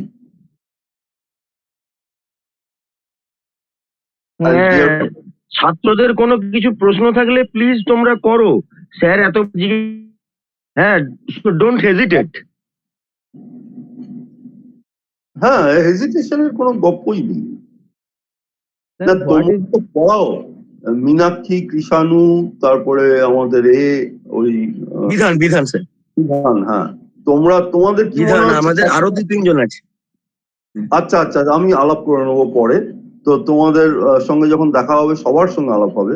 তো তোমাদের কি মনে হচ্ছে যে 5-7 জন ছাত্র আছে বা 8 জন ছাত্র আছে দেখতে পাচ্ছি, ইটস রিয়েলি ডিসঅ্যাপয়েন্টিং স্যার। আমাদের স্টুডেন্ট সংখ্যা অনেক বেশি, এদের কি প্রবলেম স্যার আমরা বুঝতে পারছি না। এন্ড মানে আমি আমার ডিপার্টমেন্টের তরফ থেকে আপনাকে সরি বলছি যে এদের অ্যাটেন্ডেন্সের জন্য আমরা নিজেরা খুব দুঃখিত। No. If one listen to me, then that is even more than enough. But sir, your lecture has been very engaging. আমরা শুনছি and মানে মুগ্ধ হয়ে যাচ্ছি আমরাই, সত্যি স্যার। না, তো আমি তোমাদের নতুন কিছু জানতেও পাচ্ছি স্যার। জানতে চাইছি যে তোমার কি মনে হয় যে 8টা বাচ্চা আছে তারা বুঝতে পারছে তো? Piyali Hazra, sir, you have discussed about sin, what is the difference between, কি লিখেছিস রে মা একটু বল। তারপর একটা উড়ে গেল। স্যার আমি প্রশ্নটা পেয়েছি। Sir, you have discussed about sin. What is the difference between sin and crime? Difference between sin and crime. Any crime is sinful. And even if what is not a crime legally, but anything done to please you, স্বার্থপর motive নিয়ে যাই করি, নিজেকে সাজানো, ভালো করে খাওয়া, পয়সা জমানো, whatever we do is a sin. But all crimes are sins, no doubt about it. All crimes are sins. That is why murder in self-defense is not a crime, and therefore it is not a sin. The right to protect yourself, if that is not murder, and that is not a sin. Otherwise, আমরা নিজের সন্তুষ্টির জন্য, স্বার্থপরতার জন্য যা যা করি সবই মহাপাপ। What is punno? Now there is nothing called punno, but there is something which you are born to live for. What is that? For others. Now when you live for others, you are doing the best that is possible for any man to do or any woman to do. And that is not sin. When you live for others. So this is the background of the poem. And you see, কবিতায় আমার ঢুকতেই পেলাম না। I'll continue, don't worry. আচ্ছা, incidentally Krishanu, আমি কি একটু এক কাপ চা খেতে খেতে তোমাদের বলতে পারি? Sure, sir. Please. আমার গলা শুকিয়ে গেছে। না, একদম, please, sir. হ্যাঁ, thank you for giving me the kind permission. তাহলে একটু হোমলি হয়। এরকম বলবেন না স্যার, আমরা স্যার পারমিশন বলে লজ্জা দেবেন না sir. Within the structure of an academia, all of you are my colleagues. Outside the academia, you are my children. And I know that Definitely, sir, definitely. check. But because we are in the structure of an academia, I have to pay the respect due to you. Okay, so দেখো আমরা ঢুকতেই পারিনি এখন কবিতা। We haven't been able to, enter the poem. তার আগে এত কিছু আমাদের জানতে হবে। সোমনাথ কি এই কলেজের অধ্যাপক? না স্যার, সোমনাথ আমাদের স্টুডেন্ট, 5th সেমিস্টার স্টুডেন্ট। আচ্ছা, thank you Somnath for appreciating me. Okay, thank you. আবার পড়াবো তোমাদের, কোনো চিন্তা নেই। আর আমাকে বলেছে 3 ঘন্টা পড়াতে, আমি বাবু পারবো না। আমি এত বছর পড়াচ্ছি, তো আমি 6 ঘন্টাও পড়িয়েছি ক্লাসরুমে, রেকর্ড আছে। সন্ধ্যাবেলা দরওয়ানেতে বার করে দিয়েছি, 1টা থেকে 7টা অবধি পড়াচ্ছিলাম, দরওয়ান বার করে দিল, নইলে আরো। এটা শুনেছি, এই গল্পটা শুনেছি স্যার, আমরা যখন ইউনিভার্সিটিতে পড়তাম। হ্যাঁ, কিন্তু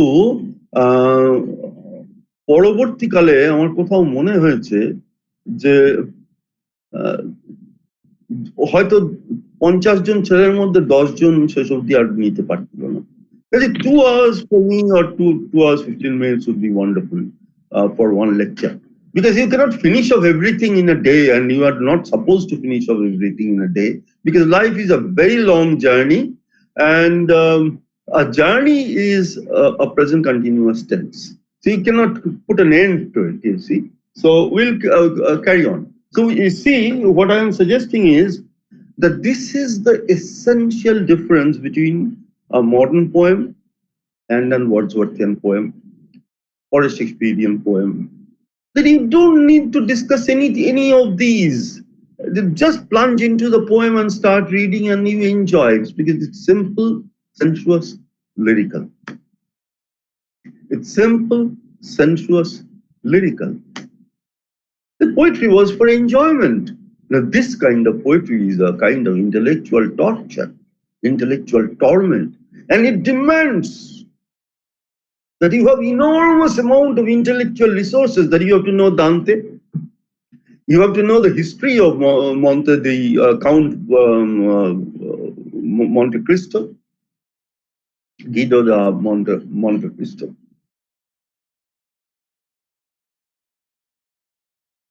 You have to know contemporary history, what was happening during the world wars and so on and so forth. And it is usually said by the historians that 10 million people were died and affected, maimed, brutalized. But actually much more than so, because you know why? Because they forced Indians to go and fight for them. And we lost many of our fellow brothers, and nobody has counted them. Nobody has counted them. The French, who were also colonizers, they forced the Algerian army, such a small country today, Algeria, because Algeria was like India, a colony. They forced the Algerian army into participating and fighting, Hitler. I mean, not Hitler, but the Germans, in favor of the Europeans. And many of them had died. Many of the Africans who were colonized by the French, by the Belgians, they were forced to kind of go and join the war. And many of them had died. So how many were dead, we actually do not know. But we always know that history is written by men in power. So they hide the truth. And that is why new historical, researches, that is why you have neo-historicism. You have multiple histories, and contemporary theory of history is that the mega narrative that has come down to us, that is, forced through our throats. We are forced to swallow the mega narratives right from school, day one in school. That is the false history of the rich. যেটাকে সত্য বলে চালালে আমার মহত্ব প্রমাণিত হয়, সেটাই সত্য, কিন্তু সত্য তাহা নয়। একটা সহজ এক্সাম্পল দিলেই all of you will understand. You see, my own grandmother, M.U.C.Women Jana, she was very famous. She was kicked and her uterus burst by the British police. She had given all the 62 bodies of gold she had brought from her father's house to the cause of Gandhi, or to the cause of the independence of India. And her Pishima, Matungini Hajra, who was a very poor widow, she was shot dead by the police in open daylight, and her entrails were out. Look at Pritilata Wadadar in Chattopadhyay. She was brutalized and she had to, consume poison, or else she would have been raped by the British Army. Look at all the millions and millions of women in India, Hindus, Muslims. My Thakuma had money, so she gave 62 bodies. But many, many, many, many millions of women had donated either a kaner chotto makri, a small ring, or even 1 rupee, 2 rupees, 10 rupees. And they have made Gandhi Gandhi. If they were not there, Gandhi and Nehru would never have existed. It's the women of India who sacrificed. It is they who sent their sons to jail. It is they who sacrificed their husbands to the cause of Mahatma Gandhi. Go for satyagraha. Iskuler maine bondho hoye gele hoye jabe. Khabo na, ak khabo ami ar amar dui chele meye. Tomra jao. This is true. I have seen it in my life. And not one of them, barring Matungini Hajra and Pritilata Wadadar, are not included in more than one paragraph in your textbooks. Why? Because the purpose of Purush Tantra, patriarchy, was not to give the proper respect to the women. And that is why the history sponsored by Nehru, who was sponsored by Europe, is the history that we come to read today. So we are gulped, we have to gulp it. It's shoved down our throats. It's not true. But Eliot had seen real history. Eliot had seen real history, what was happening around him. And he realized that all of us are doomed in hell. In hell, one character called J. Alfred Prufrock. It's very interesting. তোমরা যদি জানো বা কোথাও না কোথাও হয়তো নিশ্চয়ই পড়েছো বা পরে নিশ্চয়ই আরো তোমরা পড়বে, অনেক পড়বে। টি.এস. এলিয়ট কিন্তু টি.এস. এলিয়ট লিখতেন না। তিনি লিখতেন T. Stearns Eliot. This is how he signed. This is how he wrote always. T. Stearns Eliot. Thomas Stearns R T. Stearns Eliot. তারই মতো করে তিনি লিখেছেন J. Alfred Prufrock. And there is a play, word play within the word Prufrock. Prufrock is a kind of, a portmanteau. Prufrock is a kind of portmanteau, which implies a prude in a frock. Prude মানে চুয়ানা চুয়ানা ছি, ওর চরিত্র খারাপ, এ মা ওর চরিত্র খারাপ, excessively, abnormally, inquisitive about other people's morals. That's a prude. And a prude is in a frock.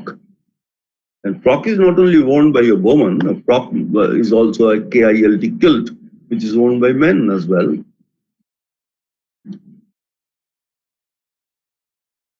But a frock is a frock, which is not a gown. So it is part and parcel, a paraphernalia of 1/3 of the woman, which means that 2/3 of the woman is exposed. So frock is a provocative word carrying sexual undertones, and yet he is a prude who wears a frock. So you see, this is called bondami. This is not oxymoron. This is called two-facedness, Janus-faced use of language. January, দেখবে আমাদের বছরের প্রথম মাসকে আমরা বলি জানুয়ারি, বাচ্চাদের বলছি কেন? আমরা জানুস, two-faced God, পেছনেও দেখতে পায়, সামনেও দেখতে পায়। তো সামনে দেখছে ফেব্রুয়ারি, মার্চ, এপ্রিল থেকে ডিসেম্বর অবধি, আবার পেছনে দেখছে ডিসেম্বর, নভেম্বর, অক্টোবর ইত্যাদি, পেছনটাও দেখছে। That is why the year begins with January. This is Janus-faced jargon, Prufrock.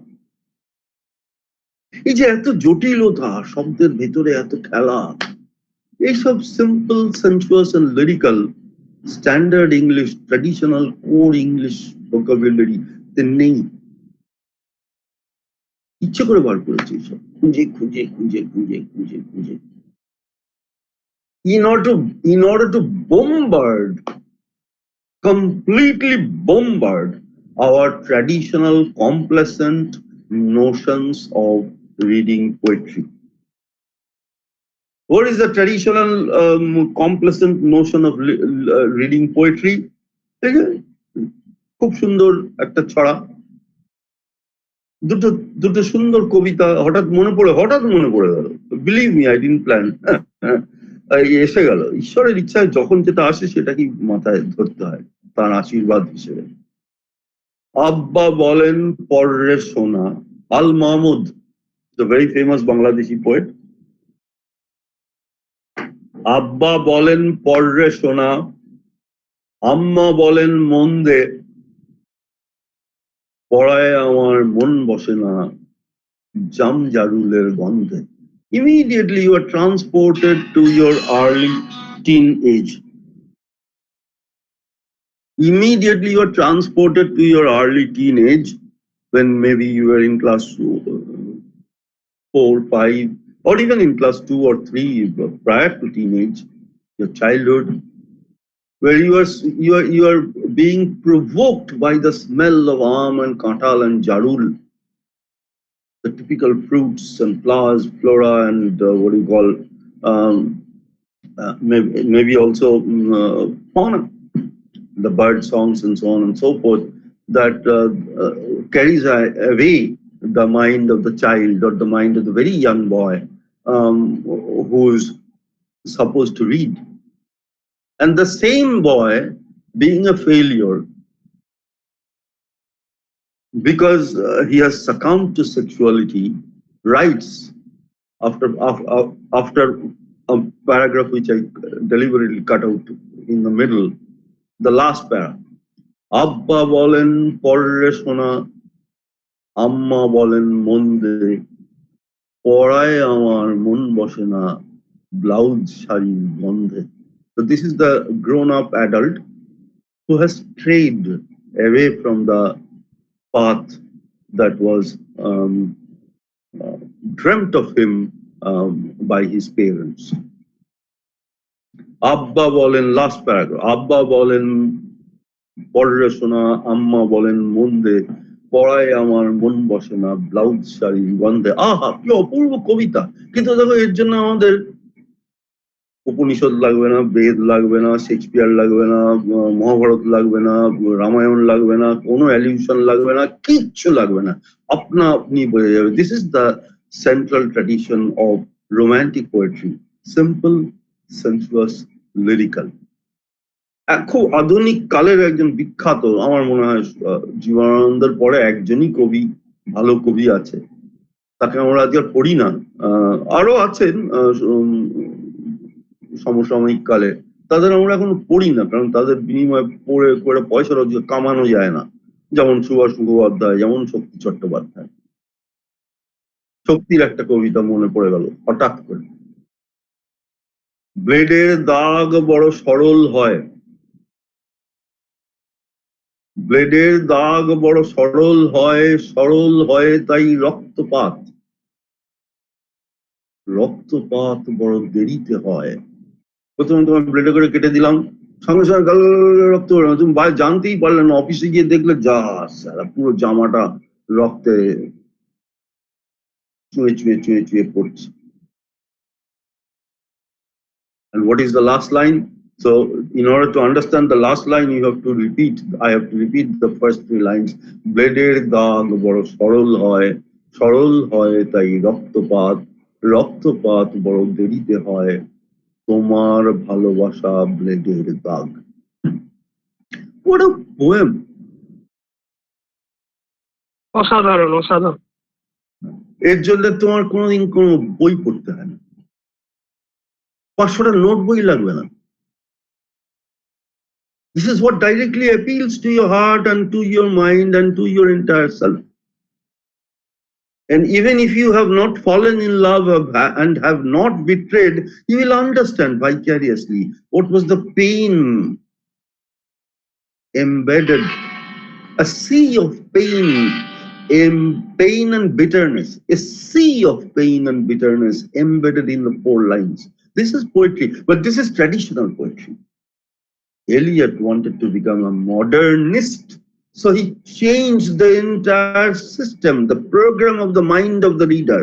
The kobita, adhunik kobita bujhte gele, you have to recreate the meaning out of the clues that I am giving you. It's like a riddle. I'm quizzing the reader, and then together the reader and the poet become the co-creator of meaning. So the reader is also, modern poetry has made the reader half the poet. This is something which is a revolution, no doubt about it.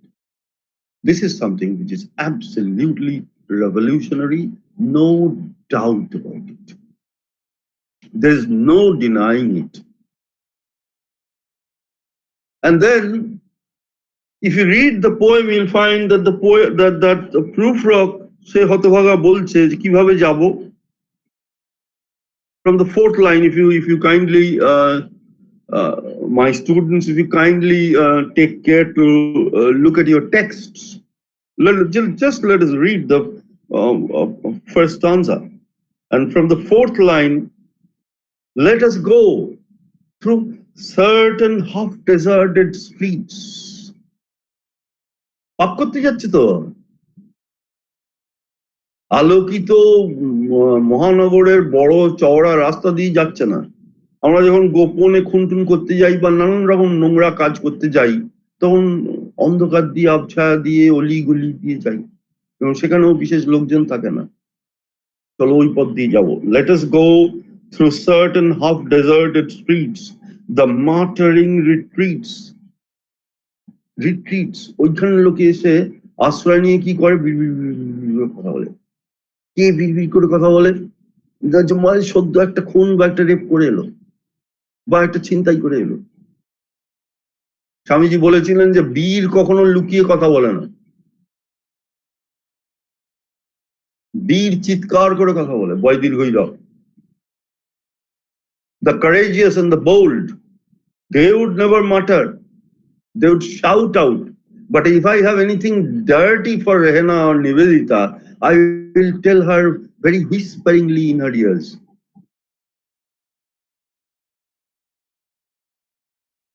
Muttering, whispering, all these are evil. নোংরা রাস্তায় নোংরা লোকজন, শয়তান, of restless nights, এবং সেখানে গিয়ে সেখানে কি করবো না, of restless nights in one night cheap hotels. কোনটা মাটারিং রিট্রিট? না এক রাতের সস্তার হোটেল। এবং সেখানে কিরকম রাত কাটাবো না, আর যাই হোক প্রশান্তি হবে না, খালি উত্তেজনা উত্তেজনা উত্তেজনা, রেস্টলেসনেস, যৌনতা। এবং কি ধরনের যৌনতা? না, not that kind which is sanctioned by society. The pure relationship of your parents. If any of you are married, the pure responsibility, the what you call relationship of you and your wife or your husband. That's absolutely holy, because you are in a wedlock of holy matrimony. Matrimony is called holy. কেননা ভারতবর্ষেও বিবাহ তাকে বলা হয় কি না, বিশেষভাবে বহন করব। আমাদের ফেমিনিস্টরা ভুলভাল বলে, একদম ইডিয়েট, কিচ্ছু জানে না। বিশেষভাবে বহন করব মানে মেয়েরা বোঝা তাকে বহন করব তা না, এই জীবনের ভারটাই একটা বোঝা। দুজনে হাত ধরে একটা বোঝা টানলে অনেক হালকা লাগে। একটা হাত ওই জন্য একটা হাতের সঙ্গে মিলিয়ে দেওয়া হয়, যাগযজ্ঞ করা হয়, যে দুজনে দুটো হাত একসঙ্গে ধরে এই যে জাগতিক অজ্ঞানতার বোঝা, এটাকে পেরিয়ে জ্ঞানের পথে যাব। সেই জন্য ঠাকুর রামকৃষ্ণদেব বলেছিলেন, এক হাতে আমাকে ধরে, এক হাতে ঈশ্বরকে ধরে আর এক হাতে সংসার কর।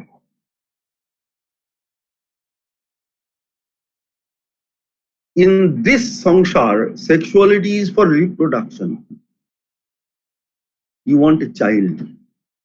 If you feel you are married in order to do bhoga and not yoga, then you're definitely going to get your married life ruined. There is no other possibility of any human being under the sun helping you out to be happy. If your wife conceives of you as a sex object, and you conceive of your wife as a sex object, then you're doomed to die in hell, in the 8th circle of hell. So we read, এবং গিয়ে কি খাবো? সস্তার হোটেলে উঠবো, কারণ সস্তার মহিলা সস্তার হোটেলেই সস্তার থেকেই থাকে। এবং সেইগুলো মেঝেগুলো সডাস্ট দিয়ে ভর্তি, কুঁড়ো কুঁড়ো, and sawdust restaurants with oyster shells. মেঝেগুলো সডাস্ট দিয়ে ভর্তি।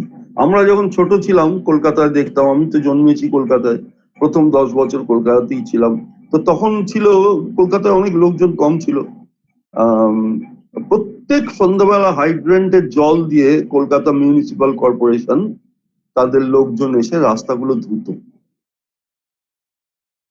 আর এত সুন্দর ব্যবস্থা ছিল যে জলটা ধুয়ে দিলে আবার রাস্তার ধারের ড্রেনে গিয়ে, রাস্তাটা মাঝখানটা উঁচু আর দুদিকটা ঢালু, ধারের ড্রেনে গিয়ে ওই জলটা দাঁড়িয়ে যেত, রাস্তায় জল দাঁড়াতো না। আজকের মতো ছিল না, আজকে একটু বৃষ্টি পড়লে দেবে কলকাতা ভেনিস হয়ে গেছে, কিন্তু সেরকম ছিল না। আমার ছোটবেলায় আমি নিজে দেখেছি, দিনের পর দিন, মাসের পর মাস, বছরের পর বছর এই হাইড্রেন্ট হয়ে যেত। এর কোত্থেকে শিখেছিল? না, এটা ব্রিটিশ কালচার, আমেরিকান কালচার। ওদের দেশেও Eliot had St. Louis, Mississippi, a small town in which he grew up, in mind.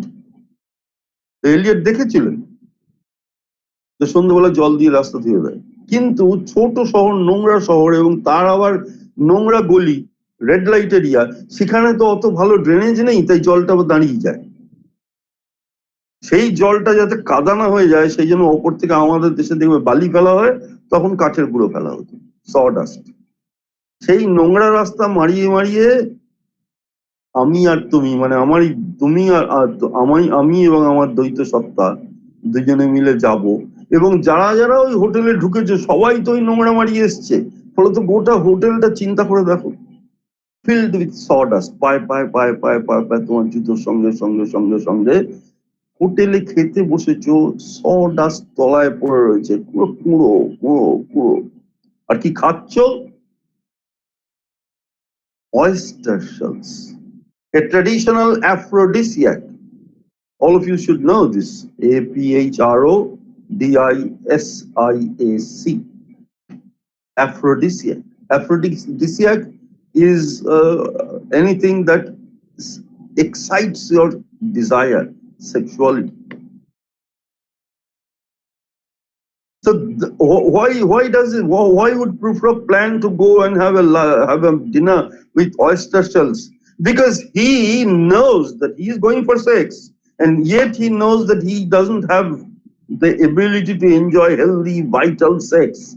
So he needs artificial, Viagras in order to kind of arouse himself into sexuality.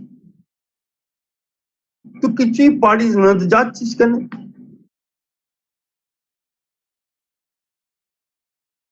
Is it a journey or a mock journey? Is it a journey towards love, or is it a stasis in hell? These are questions that are provoked. Streets that follow like a tedious argument of insidious intent. আমরা দেখবে যখন অশুভ কাজ করতে যাই, আমার পেছন পেছন হাজার রকমের আর্গুমেন্ট যায়, করবো কি করবো না, করবো কি করবো না, আচ্ছা এটা করলে এটা হবে, ওটা আচ্ছা যদি ধরা পড়ি তাহলে কি মিথ্যে কথা বলবো, হাজার রকমের অশুভ বুদ্ধি নিজের সঙ্গে কাটাতে কাটাতে যাই, কারণ ক্লান্ত হয়ে পড়ি।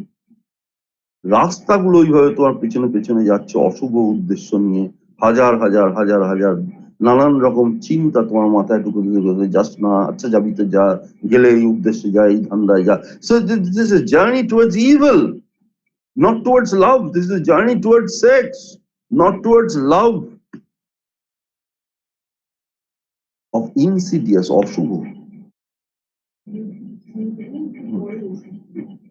অশুভ। আমার হয়ে এসছে, আর আমি বেশিক্ষণ টানবো না। অশুভ, ইনসিডিয়াস ইন্টেন্ট। এবং শেষকালে গিয়ে আমি কি এই অসম্ভব প্রশ্নটা করতে পারবো? To lead you to an overwhelming question. ফ্রক যাবে, কি জিজ্ঞেস করবে? মহিলারা জড়ো হয়েছে, ওই ধরনের এই মহিলা সস্তায় কেনা যাবে। To lead you to an overwhelming question. Oh, do not ask what it is. ওরে বাপ রে, আমাকে জিজ্ঞেস করো না কাকে বলছে, ইউকে বলছে, আমাকে জিজ্ঞেস করো না কি প্রশ্ন, মানে এত ভয়ঙ্কর প্রশ্ন, এত কঠিন প্রশ্ন তুই জিজ্ঞেস করতে যাচ্ছিস কেন? কি কঠিন প্রশ্ন? What is the only obvious question? How much do I have to pay you? আপনার ফিস কত? এইটা জিজ্ঞেস করতেই ভয় মরে যাবে। What is he going for? Oh, do not ask what is it. Let us go and make our visit. তার থেকে চলো যাই। তো তুই যখন জানিসই যাওয়ার আগে, prior to your journey, you know that it is such an overwhelming question and you are such a bloody coward that neither can you have sex nor do you have the guts to ask the price of a woman, and if she is willing, then why are you going? And yet you say, let us go and make our visit. And the moment he goes there, the next moment there is a long gap. If you see any decent book, then you'll find the original text has a large gap. In the gap there are only 2 lines.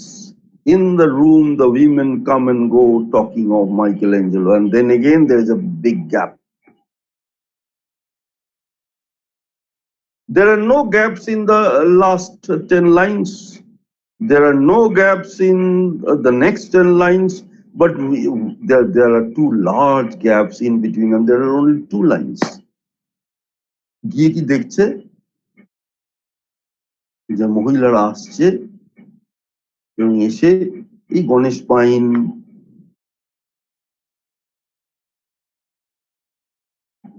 Maqbool ফিদা হোসেন, এদের ছবি নিয়ে আলোচনা করছে। কারা করে না? উচ্চ মার্গের বড় লোকের বউরা, যারা শিল্পের ব্যাপার স্যাপার বোঝে, এবং উচ্চ মার্গের শিল্পীরা যারা এই লোকের আমাদের মতো লোকই নয়। They are discussing Michelangelo. Can cheap women discuss Michelangelo? No. These are all cheap women, no doubt about it. Then what are they doing? They are doing what we call in Bangla bhandami. They are posing that, see, we are not cheap prostitutes. We are, connoisseurs of art. ভণ্ডামিটাকে এরা শিল্পে দাঁড় করিয়ে দিয়েছে। Connoisseurs of art.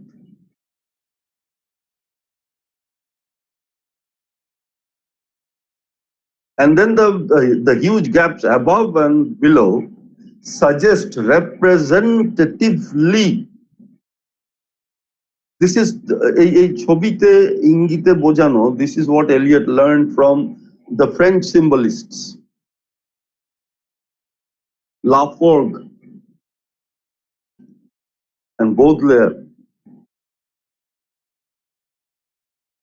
এই গ্যাপটা দিয়ে বোঝাচ্ছে যে এই মহিলারা আমার জগতের থেকে অন্য জগতে আলাদা, এবং এদের নিয়ে আমার কিছু বলারই নেই। 2 লাইনের বেশি আমি বলতে পারবো না এদের নিয়ে। এরা এতই আলাদা যে এদের নিয়ে বলতে পারবো না। এর বিশ্ব ভণ্ড, তুই বলতেও পারবি না, দরও করতে পারবি না, দামও জিজ্ঞেস করতে পারবি না, একটু ঘুরিয়ে টুরিয়ে ভদ্রমহিলাদের বলতেও পারবি না যে আপনারা কি আমায় সঙ্গ দেবেন। You won't be able to do anything, then why are you going?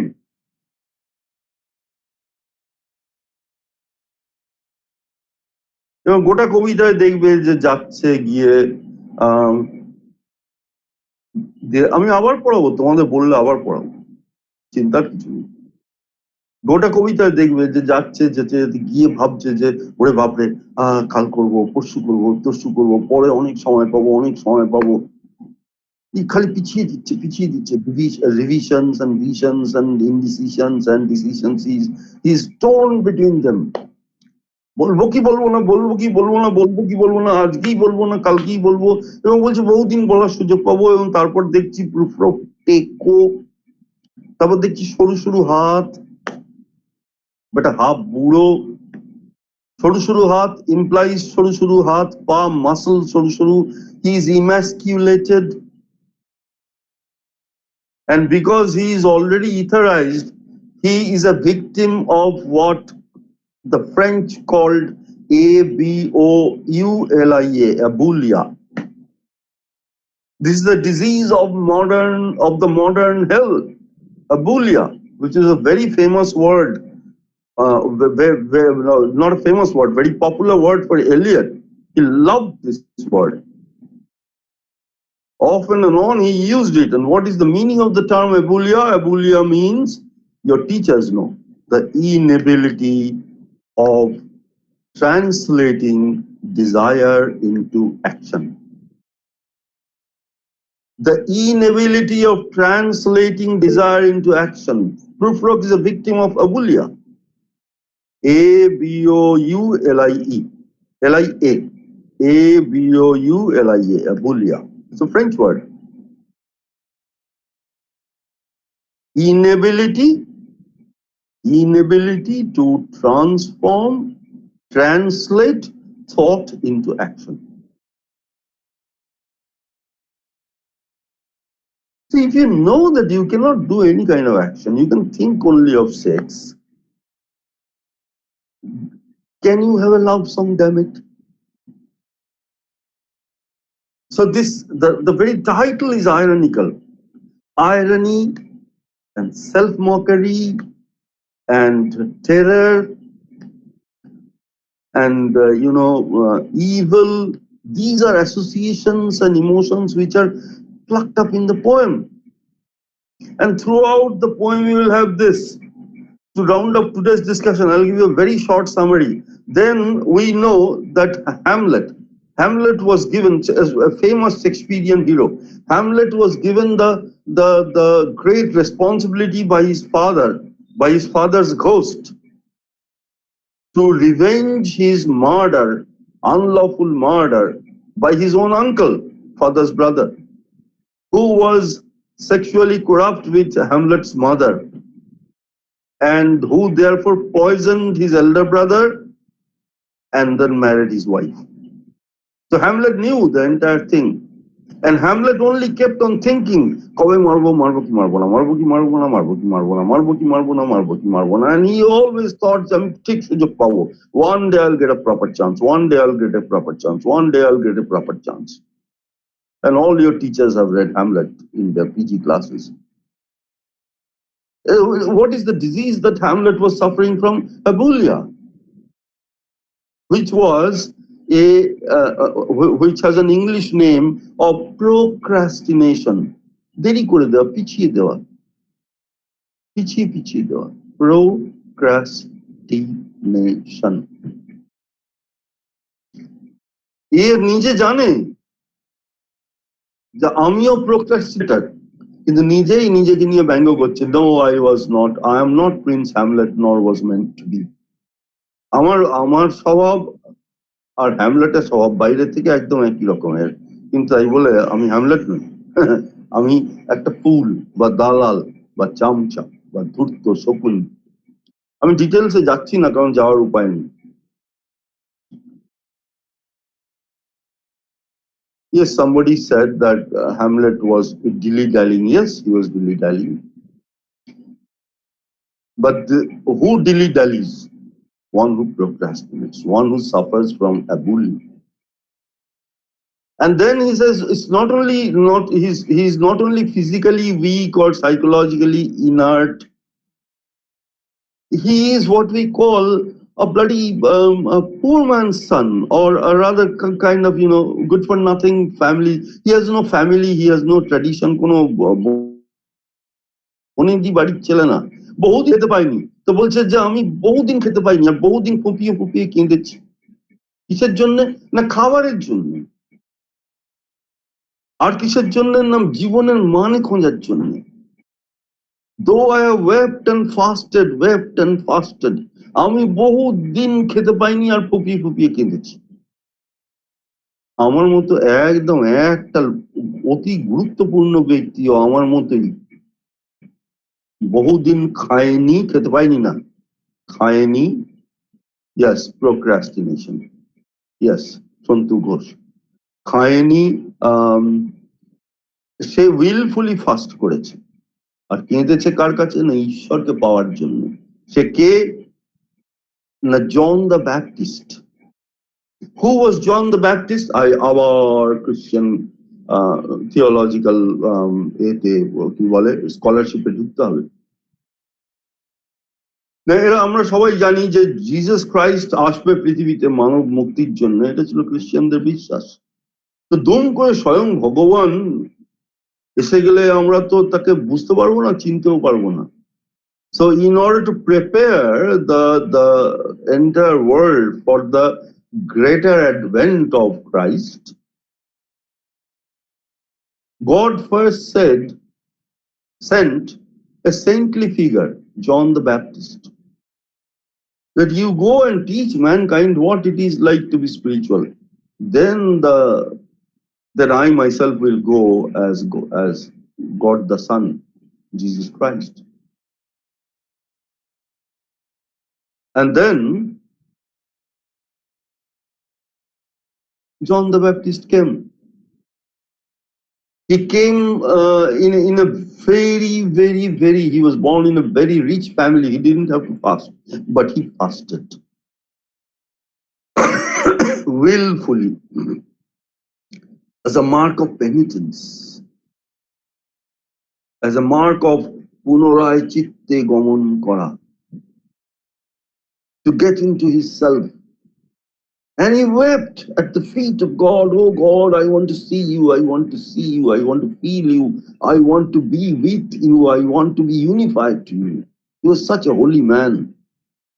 This John the Baptist went to the court of, after he became very famous, he went to the court of King Herod, Herod. এইসব তোমরা Google Mughal করলে পাবে, কিন্তু এইভাবে তোমাদের কেউ বলে দেবে না। And Herod had a daughter, Salome, Salome. And Salome was a great dancer and a beautiful princess.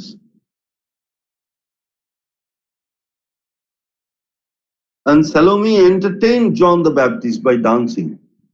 And she was the best dancer in the world. And John the Baptist was very pleased with the beauty and the art of the woman.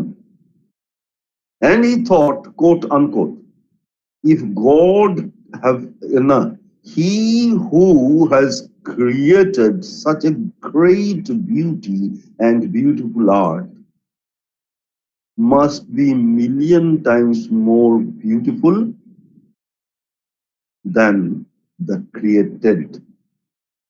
Salome যদি এত সুন্দরী আর নাচ যদি এত সুন্দর, তাহলে যে স্রষ্টা, নাচের স্রষ্টা, যে স্যালোমির সৌন্দর্যের স্রষ্টা, সে কোটি কোটি গুণ এর থেকেও সুন্দর।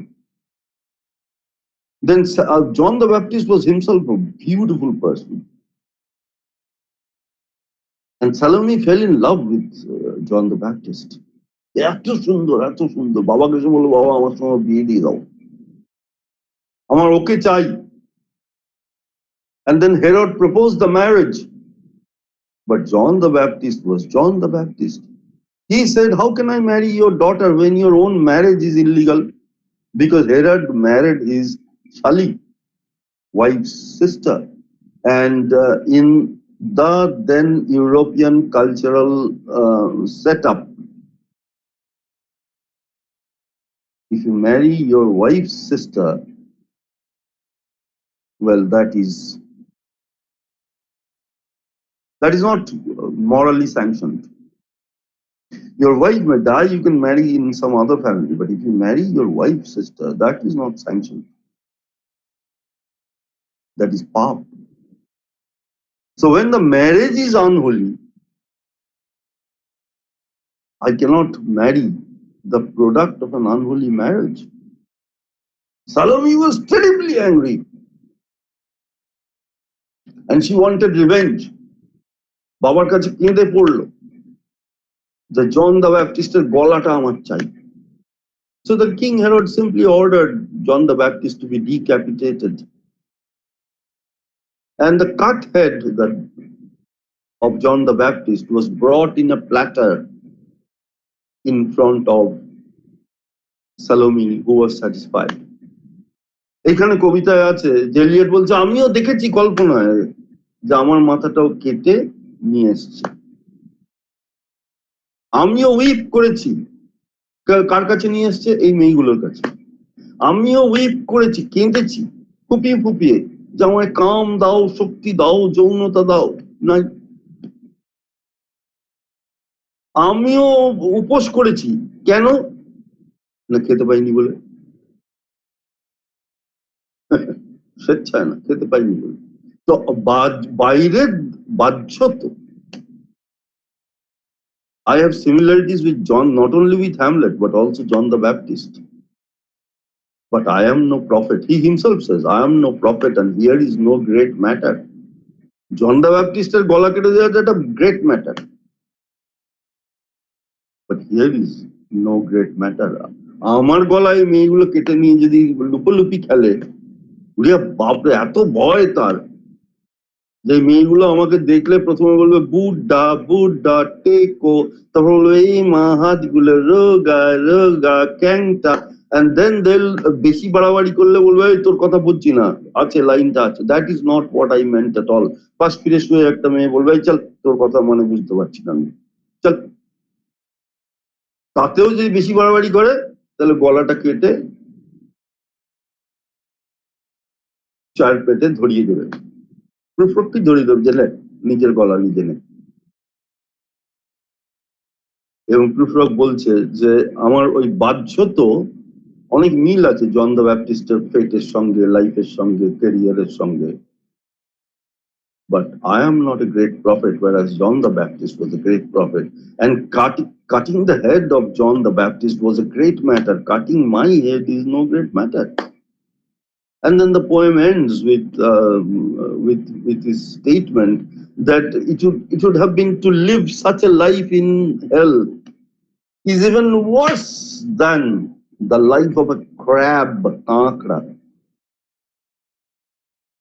scuttling across the floors of silent seas.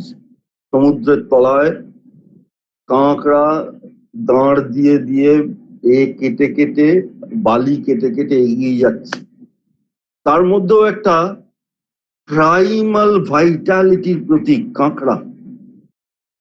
It's a symbol of primal vitality, primordial vitality. Lakh lakh lakh lakh বছর আগে, মনুষ্য জন্ম সৃষ্টি হওয়ার আগেও the crab had vitality. Even it would better to be a crab than to be Prufrock, who's totally devoid of any kind of meaning in life, any kind of communication in life, any kind of love in life, even the ability to enjoy sex in life. Prufrock is just, is absolutely shallow, hollow, and whatnot. From this, we would proceed. We can easily proceed to the hollow man. But you see, my wife has a low back pain, and maybe we have had enough of it today. If you wish, I will continue with you in another class after the pujas and do a little bit of or more than I could do justice with the poem, because I could not read the poem because of shortage of time. Actually, this poem requires 5 to 6 hours. It's a huge task. So in case we have some chances in future, we will take you up and we'll meet again. But I think you should excuse me today. My wife is sick and I'll have to serve her medicines and lunch and all that. So thank you very much, all of you, for inviting me, particularly Bidhan and Krishanu and all your colleagues. You must have been jointly decided in inviting me. So it's very kind of you. And it's very nice on my part to meet young boys and girls, which I've been doing throughout this thing, what do you call, period. And I've been taking classes of different boys and girls, absolutely free of cost. So if any of you wish to join my classes, contact me later on, absolutely free of cost. But prior to that, the only condition is that you have to appear in a kind of assessment test. Because if I find that you are too good for that class, or maybe you are lagging too behind, then I think it's useless to disturb you inside a classroom. So I'm giving free, absolute free, kind of service to segments of all sorts of students. No financial concerns are cared for, only intellectual abilities. The basic minimum ability to write or to understand English is what is looked after. So any of you can join my classes later on. So thank you very much. Piali says we are indebted to you. Thank you, Piali, and I am equally indebted to your teachers for giving me a chance. Okay, bye. Have a great day. Have a great day. Rajesh Mondal, he's your student or your teacher?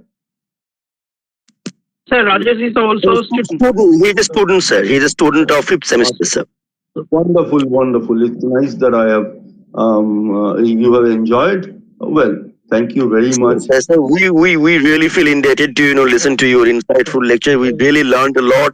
I personally just got some few unique entry point to read the poem, and seriously I didn't give it much of a thought to just look at the poem, or to just interpret the poem from this perspective. Rather, I used to just endorse to those mainstream literary criticism on modernism or modern English poetry or modern English literature.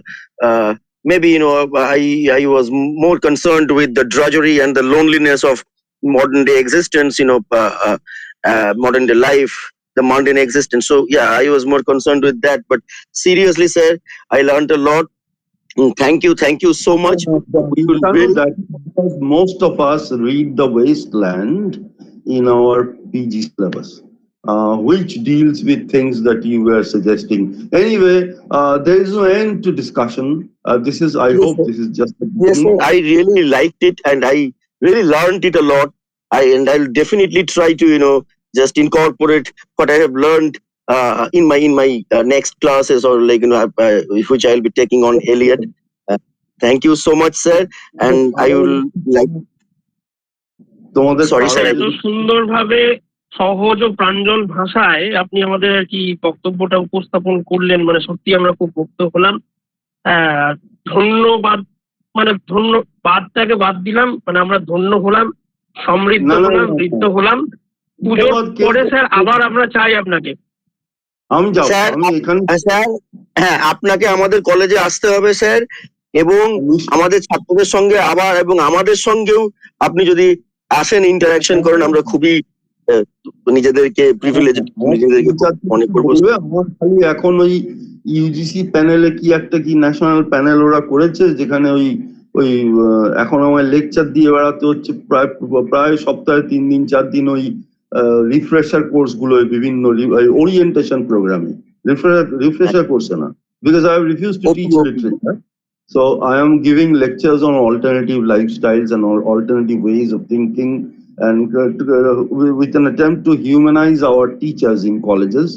So orientation programme আমি প্রচুর যাচ্ছি এখন সারা ভারতবর্ষে, কোথাও না, ঘরে বসেই যাচ্ছি। তো সেই জন্য আমাকে 2 দিন 3 দিন সময় আগে দিলেই আমি তোমাদের ডেট কনফার্ম করে নেবো। Okay, thank you very much sir, আমরা আগে থেকে তাহলে আপনাকে জানিয়ে দেবো আর কি। Sir, if you kindly allow us a few more minutes, then I would like to invite Minakshi to deliver the vote of thanks quickly. Oh, sure, briefly. Sure. Minakshi, over to you. Thank you. It seldom happens that we are awestruck with the speaker's lecture, and I believe that each of the listeners today here will agree that today's lecture was one of them. Really, sir, it was absolutely mesmerizing to listen to you.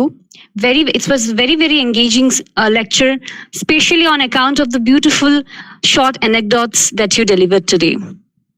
Dr. Ghoshal has dexterously enlightened us on the gusto and vigor with which Eliot, who was a mere nothing in the academia, did finally made it to the academia, transforming the literary regime with his scholastic aura, with his brilliant politicization and maneuvering of the rigid contemporary academic norms. Your lecture was not only intellectually, but equally spiritually enlightening, sir. We are really enriched with your lecture and your huge expertise on English literature. So on the behalf of the Department of English, I would like to thank Dr. Suman Jana for as the invited speaker of the day, and we are really indebted to you, sir, and we hope that when the college reopens, we can have you here in our college, sir. Thank you so much, sir. At the same time, I would like to thank our principal, sir, Dr. Mrinal Kanti Chattopadhyay, without whose support and paternal guidance, today this lecture series would not have been possible. At the same time, I would like to thank my 2 dear colleagues, Mr. Krishanu Adhikari and Mr. Bidhan Mondal, both assistant professors in our department, for their constant support for arranging this lecture series.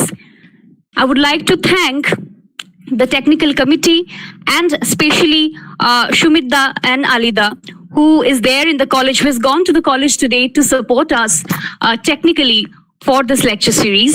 And last but not the least, I would like to thank all of our students who have joined us today in this program. So thank you so much, everyone.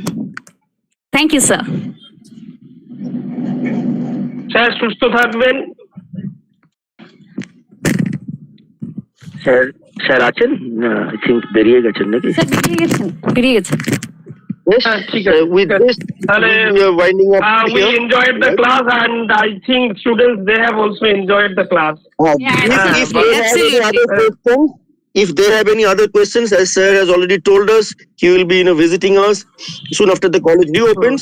So keep those questions till then, and these will be duly answered. And so I think so we are done with this 2-day special lecture series on modernism and in English poetry, in British poetry. So thank you all. Thank you, students. Thank you, my colleagues. Thank you, everyone. And with this, I think we must wind up here, right, Bidhan? Yeah, sure. Minakshi? Yeah, absolutely. Okay then. See you all. Happy Yeah. Pujo. Happy পুজো, শুভ শারদিয়া সকলকে। শুভ শারদীয়া সকলকে। আলিদাকে দেখতে Enjoy. পাই, Alida. Thank you so much. Thank you so much, সত্যি। আরেকজনকে দেখতে পাচ্ছি না তো, আমাদের সুমিত দা কই? এই যে পাশে কে আছে? বুদ্ধবাবু নাকি? হ্যাঁ, বুদ্ধবাবু ভালো তো? হ্যাঁ, বেশ তাহলে ঠিক আছে। বেরোই নাকি?